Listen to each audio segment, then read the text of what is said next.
Australia TV channel ਦੇ तमाम ਦਰਸ਼ਕਾਂ ਨੂੰ ਪਿਆਰ ਭਰੀ ਸਤਿ ਸ੍ਰੀ ਅਕਾਲ, ਆਦਾਬ, ਅਰਜ਼, ਨਮਸਕਾਰ। ਕਾਫੀ ਲੰਬੇ ਸਮੇਂ ਤੋਂ ਬਾਅਦ ਅੱਜ ਫਿਰ ਆਪਾਂ ਕੁਝ ਵਿਚਾਰਾਂ ਜਿਹੜੀਆਂ ਲੈ ਕੇ ਤੁਹਾਡੇ ਰੂਬਰੂ ਹੋਏ ਹਾਂ, ਕਿਉਂਕਿ ਪਿਛਲੇ ਕੁਝ ਦਿਨਾਂ ਦੇ ਵਿੱਚ ਕਾਫੀ ਸਾਰੀਆਂ ਅਣਹੋਣੀਆਂ ਵਾਪਰੀਆਂ ਹੈਗੀਆਂ ਨੇ ਸਮਾਜ ਦੇ ਵਿੱਚ, ਜਾਂ ਜਿੱਥੇ ਅਸੀਂ ਸੰਘਰਸ਼ ਵਿੱਢਿਆ ਹੋਇਆ ਜਿਸ ਧਰਤੀ ਦੇ ਉੱਪਰ, ਉੱਥੇ ਇੱਕ ਬਹੁਤ ਹੀ ਘਿਨਾਉਣੀ ਜਿਹੜੀ ਘਟਨਾ ਵਾਪਰੀ। ਸੋ ਇਹਨਾਂ ਸਾਰੀਆਂ ਚੀਜ਼ਾਂ ਨੂੰ ਲੈ ਕੇ ਜੋ ਵਿਚਾਰ ਵਟਾਂਦਰੇ ਹੋਏ ਨੇ, ਸੋ ਉਹਨਾਂ ਨੂੰ ਅੱਜ ਆਪਾਂ ਵਿਸਥਾਰ ਦੇ ਨਾਲ ਵਿਚਾਰਾਂਗੇ, ਇੱਥੇ ਤੁਹਾਡੇ ਨਾਲ ਸਾਂਝਾ ਪਾਵਾਂਗੇ। ਸੋ ਇਸ ਚਰਚਾ ਦੇ ਵਿੱਚ ਸਾਡੇ ਨਾਲ ਭਾਗ ਲੈ ਰਹੇ ਨੇ ਡਾਕਟਰ ਸਵਰਨਜੀਤ ਕੌਰ ਗਰੇਵਾਲ।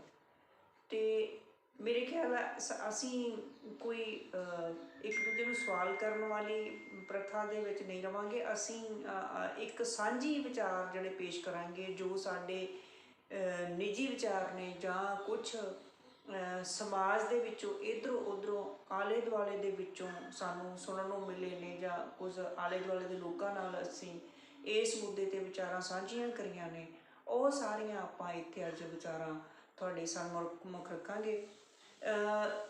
ਪਹਿਲਾ ਜਿਹੜਾ ਸਭ ਤੋਂ ਇੱਕ ਮੇਨ ਮੁੱਦਾ ਹੈ, ਅੱਜ ਕੱਲ੍ਹ ਬੜਾ ਜ਼ੋਰਾਂ ਸ਼ੋਰਾਂ 'ਤੇ ਹੈ, ਉਹ ਹੈ ਸਿੰਘੂ ਬਾਰਡਰ ਦੇ ਉੱਪਰ ਇੱਕ ਵਿਅਕਤੀ ਦਾ ਜਿਹੜਾ ਨਿਹੰਗ ਸਿੰਘ ਜਥੇਬੰਦੀ ਵੱਲੋਂ ਇੱਕ ਮਰਡਰ ਕੀਤਾ ਗਿਆ, ਔਰ ਬੜਾ ਬਰੂਟਲੀ ਕਹਿ ਰਹੇ ਕਿ ਉਹ ਮਰਡਰ ਉਹਦਾ ਕੀਤਾ ਗਿਆ। ਅਤੇ ਅਸੀਂ ਉਸ ਨੂੰ ਦੇਖ ਰਹੇ ਸੀਗੇ, ਜਿਹੜੇ ਸੋਸ਼ਲ ਮੀਡੀਆ ਦੇ ਉੱਪਰ ਵੀਡੀਓਜ਼ ਵਾਇਰਲ ਹੋਈਆਂ ਨੇ, ਉਹਨਾਂ ਦੇ ਥਰੂ ਤੇ ਬਹੁਤ ਦਿਲ ਕੰਬਾਊ ਤਰੀਕੇ ਦੇ ਨਾਲ ਉਹ ਕਤਲ ਹੋਇਆ। ਉਸ ਕਤਲ ਦੇ ਪਿੱਛੇ ਕੀ ਕੀ ਸਾਜ਼ਿਸ਼ਾਂ ਨੇ, ਕੀ ਕੀ ਕਹਾਣੀਆਂ ਨੇ, ਉਹ ਜੋ ਸਾਨੂੰ ਵਿਚਾਰਾਂ ਦੇ ਵਿੱਚੋਂ ਨਿਚੋੜ ਨਿਕਲਿਆ, ਉਹ ਆਪਾਂ ਅੱਜ ਇੱਥੇ ਰੱਖਦੇ ਹਾਂ। ਡਾਕਟਰ ਸਾਹਿਬ, ਸਿੰਘੂ ਬਾਰਡਰ 'ਤੇ ਇੱਕ ਬੜਾ ਹੀ ਘਿਨਾਉਣਾ ਹਾਦਸਾ ਵਾਪਰਿਆ ਸੀ, ਕਹਾਂਗੇ ਬੜਾ ਰੂਹ ਕੰਬਾ ਦੇਣ ਵਾਲਾ ਉੱਥੇ ਕਤਲ ਹੋਇਆ। ਔਰ ਦੁੱਖ ਦੀ ਗੱਲ ਇਹ ਹੈ ਕਿ ਜਿਨ੍ਹਾਂ ਦੇ ਹੱਥੋਂ ਕਤਲ ਹੋਇਆ ਉਹ ਸਿੱਖੀ ਸਰੂਪ ਦੇ ਵਿੱਚ ਹੈ, ਔਰ ਉਹਨਾਂ ਨੂੰ ਆਮ ਭਾਸ਼ਾ ਦੇ ਵਿੱਚ ਗੁਰੂ ਕੀਆਂ ਲਾਡਲੀਆਂ ਫੌਜਾਂ ਵੀ ਕਹਿ ਕੇ ਵਡਿਆਇਆ ਜਾਂਦਾ ਹੈ। ਔਰ ਅਜਿਹੇ ਮੁਬਾਰਕ ਹੱਥਾਂ ਦੇ ਨਾਲ ਕਤਲ ਹੋ ਜਾਣਾ, ਤੁਸੀਂ ਇਸ ਨੂੰ ਕਿਸ ਚੀਜ਼ ਨਾਲ, ਕਿਸ ਨਜ਼ਰੀਏ ਤੋਂ ਵਾਚਦੇ ਹੋ? ਇੱਕ ਮੇਰਾ ਸਵਾਲ ਇਹ ਹੈ। ਦੂਸਰਾ ਮੇਰਾ ਸਵਾਲ ਇਹ ਹੈ ਕਿ ਜੋ ਵਿਅਕਤੀ ਕਤਲ ਹੋਇਆ ਉਹਨਾਂ ਵੱਲੋਂ, ਉਹਦੀ ਆਰਥਿਕ ਪੋਜੀਸ਼ਨ ਕੀ ਸੀ ਔਰ ਉਹਦੀ ਬੈਕਗਰਾਊਂਡ ਕੀ ਸੀ? ਜੇ ਉਹਦੇ ਨਾਂ ਦੇ ਨਾਲ ਸਿੰਘ ਲੱਗਦਾ ਹੈ ਜੋ ਸੋਸ਼ਲ ਮੀਡੀਆ 'ਤੇ ਆ ਰਿਹਾ ਹੈ, ਤਾਂ ਫਿਰ ਉਹ ਸਿੰਘ ਹੋਣ ਦੇ ਬਾਵਜੂਦ ਵੀ ਉਹ ਆਪਣੇ ਹੀ ਆਪਾ ਵਿਰੋਧੀ ਹੀ ਕਿਵੇਂ ਬਣ ਗਿਆ? ਅਸੀਂ ਕਹਿ ਸਕਦੇ ਹਾਂ ਕਿ ਆਪਦੇ ਗੁਰੂ ਦੇ ਸਿਧਾਂਤ ਨੂੰ ਰੋਲਣ ਵੱਲ ਕਿਉਂ ਤੁਰ ਪਿਆ? ਸਭ ਤੋਂ ਪਹਿਲਾਂ ਤਾਂ ਸਾਰੇ ਸਰੋਤਿਆਂ ਨੂੰ ਮੇਰੇ ਵੱਲੋਂ ਪਿਆਰ ਭਰੀ ਸਤਿ ਸ਼੍ਰੀ ਅਕਾਲ, ਆਦਾਬ, ਨਮਸਕਾਰ ਜੀ। ਜਿੱਥੋਂ ਤੱਕ ਇਸ ਘਟਨਾ ਦਾ ਸਵਾਲ ਹੈ, ਮੈਂ ਸਮਝਦੀ ਹਾਂ ਪਰਮਵੀਰ ਕਿ ਜਿਹੜੀ ਇਹ ਘਟਨਾ ਵਾਪਰੀ ਹੈ ਬਹੁਤ ਹੀ ਘਿਨਾਉਣੀ ਘਟਨਾ ਵਾਪਰੀ। ਕਿਹਾ ਤਾਂ ਇਹ ਜਾ ਰਿਹਾ ਹੈ ਜਥੇਬੰਦੀ ਜਿਸ ਨੇ ਵੀ ਕਤਲ ਕੀਤਾ ਹੈ, ਜਾਂ ਜਿਸ ਤੋਂ ਵੀ ਇਹ ਘਟਨਾ ਵਾਪਰੀ ਹੈ, ਜਿਸ ਦੇ ਥਰੂ ਕਿਹਾ ਤਾਂ ਇਹ ਜਾ ਰਿਹਾ ਹੈ ਕਿ ਉਹਨਾਂ ਨੇ ਕਿਉਂਕਿ ਸਰਕਾਰਾਂ ਵੱਲੋਂ ਪਿਛਲੇ ਸਮੇਂ ਦੇ ਵਿੱਚ ਇਨਸਾਫ ਨਾ ਮਿਲਣ ਕਰਕੇ ਅਸੀਂ ਆਪਣੇ ਹੱਥ ਵਿੱਚ ਕਾਨੂੰਨ ਲੈ ਲਿਆ ਅਤੇ ਅਸੀਂ ਉਸ ਦਾ ਉਸੇ ਵੇਲੇ ਜਵਾਬ ਦੇ ਦਿੱਤਾ, ਤਾਂ ਕਿ ਸਾਡੇ ਗੁਰੂ ਗ੍ਰੰਥ ਸਾਹਿਬ ਦੀ ਅੱਗੋਂ ਬੇਅਦਬੀ ਨਾ ਹੋਵੇ ਅਤੇ ਲੋਕ ਯਾਦ ਰੱਖਣ ਕਿ ਜੇ ਬੇਅਦਬੀ ਕਰਾਂਗੇ ਤਾਂ ਇਹ ਕੁਛ ਹੋ ਸਕਦਾ ਜੀ। ਲੇਕਿਨ ਇਹਦੇ ਪਿੱਛੇ ਪਰਮਵੀਰ ਮੈਨੂੰ ਕਾਫੀ ਕੁਛ ਹੋਰ ਵੀ ਮਹਿਸੂਸ ਹੋ ਰਿਹਾ, ਜਿਹੜਾ ਕਿ ਅਚਾਨਕ ਵਾਪਰਿਆ ਨਹੀਂ ਲੱਗਦਾ ਜੀ। ਅਤੇ ਹੁਣ ਆਪਾਂ ਦੇਖਦੇ ਹਾਂ ਕਿ ਸੋਸ਼ਲ ਮੀਡੀਆ 'ਤੇ ਵੀ ਕਿੰਨਾ ਕੁਛ ਚੱਲ ਰਿਹਾ ਹੈਗਾ, ਅਤੇ ਉਹਦੇ ਰਾਹੀਂ ਜੇ ਅਸੀਂ ਉਸ ਸਭ ਕੁਛ ਨੂੰ ਗੌਰ ਨਾਲ ਵਾਚੀਏ, ਪਰਖੀਏ, ਨਿਰਖੀਏ, ਦੇਖੀਏ, ਤਾਂ ਲੱਗਦਾ ਕਿ ਇਹ ਇੱਕ ਬੜੀ ਸੋਚੀ ਸਮਝੀ ਚਾਲ ਹੋ ਸਕਦੀ ਹੈ। ਅਤੇ ਜਿੱਥੋਂ ਤੱਕ ਉਸ ਵਿਅਕਤੀ ਦਾ ਸਵਾਲ ਹੈ ਜਿਹਦੇ ਨਾਂ ਪਿੱਛੇ ਸਿੰਘ ਵੀ ਲੱਗਦਾ ਹੈ, ਅਤੇ ਉਹ ਆਪਣੇ ਗੁਰੂ ਦੀ ਬੇਪਤੀ ਕਰਨ ਕਿਉਂ ਤੁਰਿਆ? ਸਭ ਤੋਂ ਵੱਡੀ ਗੱਲ ਹੈ ਇਹਦੇ ਪਿੱਛੇ ਮੇਰੀ ਸਮਝ ਦੇ ਅਨੁਸਾਰ ਭੁੱਖ। ਜਿਹੜੀ ਭੁੱਖ ਹੈ ਉਹ ਮਨੁੱਖ ਨੂੰ ਕੁਝ ਵੀ ਕਰਨ ਲਈ ਮਜਬੂਰ ਕਰ ਦਿੰਦੀ। ਗੁਰਬਾਣੀ ਦਾ ਵੀ ਫਰਮਾਨ ਹੈ ਕਿ ਇੱਕ ਦੁੱਖ ਭੁੱਖ ਤੇ ਇੱਕ ਵਿਛੋੜਾ। ਹੂੰ। ਸੋ ਡਾਕਟਰ ਸਾਹਿਬ ਤੁਸੀਂ ਭੁੱਖ ਦੀ ਗੱਲ ਕੀਤੀ ਹੈ। ਹਾਂਜੀ। ਭੁੱਖ ਕਿਸੇ ਵੀ ਹੱਦ ਤੱਕ ਬੰਦੇ ਨੂੰ ਲਿਜਾ ਸਕਦੀ ਹੈ, ਬਿਲਕੁਲ। ਕਿਉਂਕਿ ਜਦੋਂ ਇਨਸਾਨ ਧਰਤੀ ਤੇ ਆਇਆ ਹੈ, ਪੈਦਾ ਹੁੰਦਾ ਹੈ ਜਦੋਂ ਬੱਚਾ, ਤੇ ਉਹਦੇ ਜੀਵਨ ਦੀਆਂ 3 ਮੁੱਖ ਜ਼ਰੂਰਤਾਂ ਹੁੰਦੀਆਂ ਨੇ, ਉੱਲੀ ਗੁੱਲੀ ਤੇ ਜੁੱਲੀ।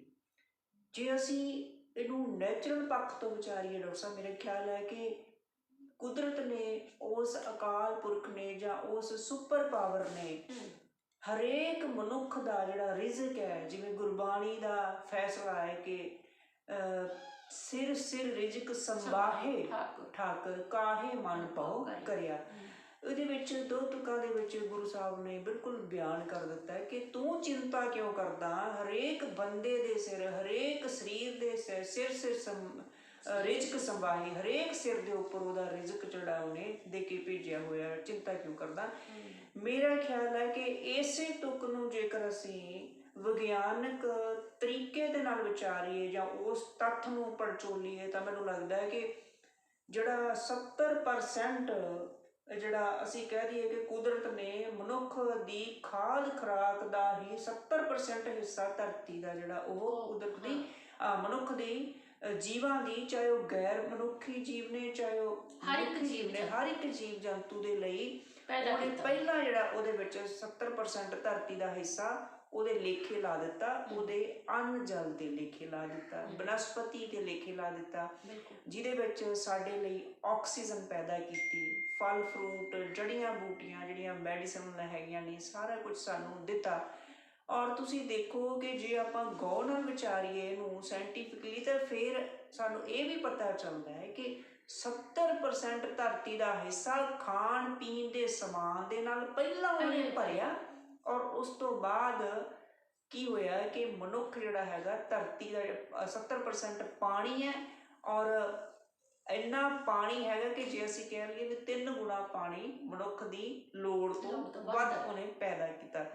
ਸੋ ਕਹਿਣ ਦਾ ਮਤਲਬ ਕਿ 30% ਬਾਕੀ ਧਰਤੀ ਹੈ ਜਿੱਥੇ ਜੀਵਨ ਜਥਾ ਸੰਭਵ ਹੈ, ਔਰ ਉਹਦੇ ਵਿੱਚੋਂ ਵੀ ਕੁਝ ਪਹਾੜ ਪਠਾਰ ਤੇ ਕੁਝ ਜਿਹੜੀਆਂ ਹੈਗੀਆਂ ਉਹ ਜਿਹੜੀਆਂ ਉਹਨੂੰ ਅਸੀਂ ਨੀਵੀਆਂ ਖੱਡਾਂ ਕਹਿ ਦਿੰਦੇ, ਖਾਈਆਂ, ਉਹਨਾਂ ਨੂੰ ਛੱਡ ਕੇ ਜੇ ਬਾਕੀ ਹਿੱਸਾ ਕਿੰਨਾ ਕੁ ਬਚਦਾ, ਤੁਸੀਂ ਇਹ ਹਿਸਾਬ ਲਾ ਲਓ। ਸਮਤਲ ਜਿਹੜੀ ਜ਼ਮੀਨ ਹੈਗੀ ਉਹਦੇ ਵਿੱਚ ਵੀ ਕਈ ਥਾਵਾਂ ਤੇ ਦਰਿਆ ਵਗ ਰਹੇ ਨੇ, ਨਦੀਆਂ ਵਗ ਰਹੇ ਨੇ, ਨਾਲੇ ਵਗ ਰਹੇ ਨੇ। ਸੋ ਉਸ ਤੋਂ ਜੰਗਲ ਵੀ ਹੈਗੇ ਨੇ। ਬਾਕੀ ਹਿੱਸਾ ਤੁਸੀਂ ਕੱਢ ਲਓ ਜਿੱਥੇ ਮਨੁੱਖ ਰਹਿੰਦਾ, ਬਹੁਤ ਥੋੜੇ ਹਿੱਸੇ ਦੇ ਵਿੱਚ ਧਰਤੀ ਦੇ ਵਿੱਚ ਇੰਨਾ ਵੱਡਾ ਭੰਡਾਰ। ਇਹੀ ਕਾਰਨ ਹੈ ਕਿ ਕੁਝ ਸਪਿਰਿਚੁਅਲ ਲੋਕ ਜਿਹੜੇ ਹੈਗੇ ਨੇ ਉਹ ਇਸ ਨੂੰ ਵਿਸ਼ਾਲ ਬ੍ਰਹਿਮੰਡ ਦੀ ਜਿਹੜੀ ਸੰਗਿਆ ਦਿੰਦੇ ਨੇ ਕਿ ਬ੍ਰਹਿਮੰਡ ਦੇ ਵਿੱਚ ਇੰਨੀ ਵਿਸ਼ਾਲਤਾ, ਇੰਨਾ ਕੁਝ ਮਨੁੱਖ ਦੇ ਲਈ ਰੱਖਿਆ ਪਿਆ ਹੈ ਕਿ ਉਹ ਮੰਗਦਾ ਗੁਰਬਾਣੀ ਕਹਿੰਦੀ ਦੇਦਾ ਦੇ ਲੈਂਦੇ ਥਕ ਪਾਏ। ਔਰ ਮੈਂ ਹੈਰਾਨ ਹੈ ਕਿ ਗੁਰਬਾਣੀ ਦੀ ਤੁਕ ਤੁਕ ਵਿਗਿਆਨਕ ਤੱਥ ਦੇ ਨਾਲ ਲਬਰੇਜ਼ ਆ, ਪਰ ਸਾਡੀ ਤਰਕ, ਸਾਡੀ ਬੁੱਧੀ ਉਸ ਲੈਵਲ ਦੀ ਅਸੀਂ ਬਣਾਈ ਨਹੀਂ। ਪਰ ਸੁਪਰ ਪਾਵਰ ਨੇ ਸਾਨੂੰ ਬੁੱਧੀ ਉਸ ਲੈਵਲ ਦੀ ਜ਼ਰੂਰ ਦਿੱਤੀ ਹੈ, ਪਰ ਸਾਡੀ ਬਦਕਿਸਮਤੀ ਹੈ ਕਿ ਅਸੀਂ ਉਸ ਤਰੀਕੇ ਨਾਲ ਉਹਨੂੰ ਸੋਚਦੇ ਨਹੀਂ, ਵਰਤਦੇ ਨਹੀਂ ਹਾਂ। ਸੋ ਮੇਰੀ ਕਹਿਣ ਦਾ ਭਾਵ ਹੈ ਕਿ ਹੁਣ ਦੁਖਾਂਤ ਡਾਕਟਰ ਸਾਹਿਬ ਭੁੱਖ ਵਾਲਾ ਜਿਹੜਾ ਕਿਉਂ ਆਇਆ, ਭੁੱਖ ਕਿਉਂ ਆਈ, ਕਿ ਜਦੋਂ ਕੁਝ ਕੁ ਸ਼ਾਤਰ ਦਿਮਾਗ ਲੋਕਾਂ ਨੇ, ਜਿੰਨੇ ਕੁਦਰਤ ਦੇ ਸੋਰਸਜ ਸੀਗੇ ਖਾਦ ਪਦਾਰਥ ਦੇ, ਔਰ ਉਹ ਸਾਰੇ ਆਪਣੇ ਕਬਜ਼ੇ 'ਚ ਕਰ ਲਏ ਮੁੱਠੀ ਭਰ ਲੋਕਾਂ ਨੇ।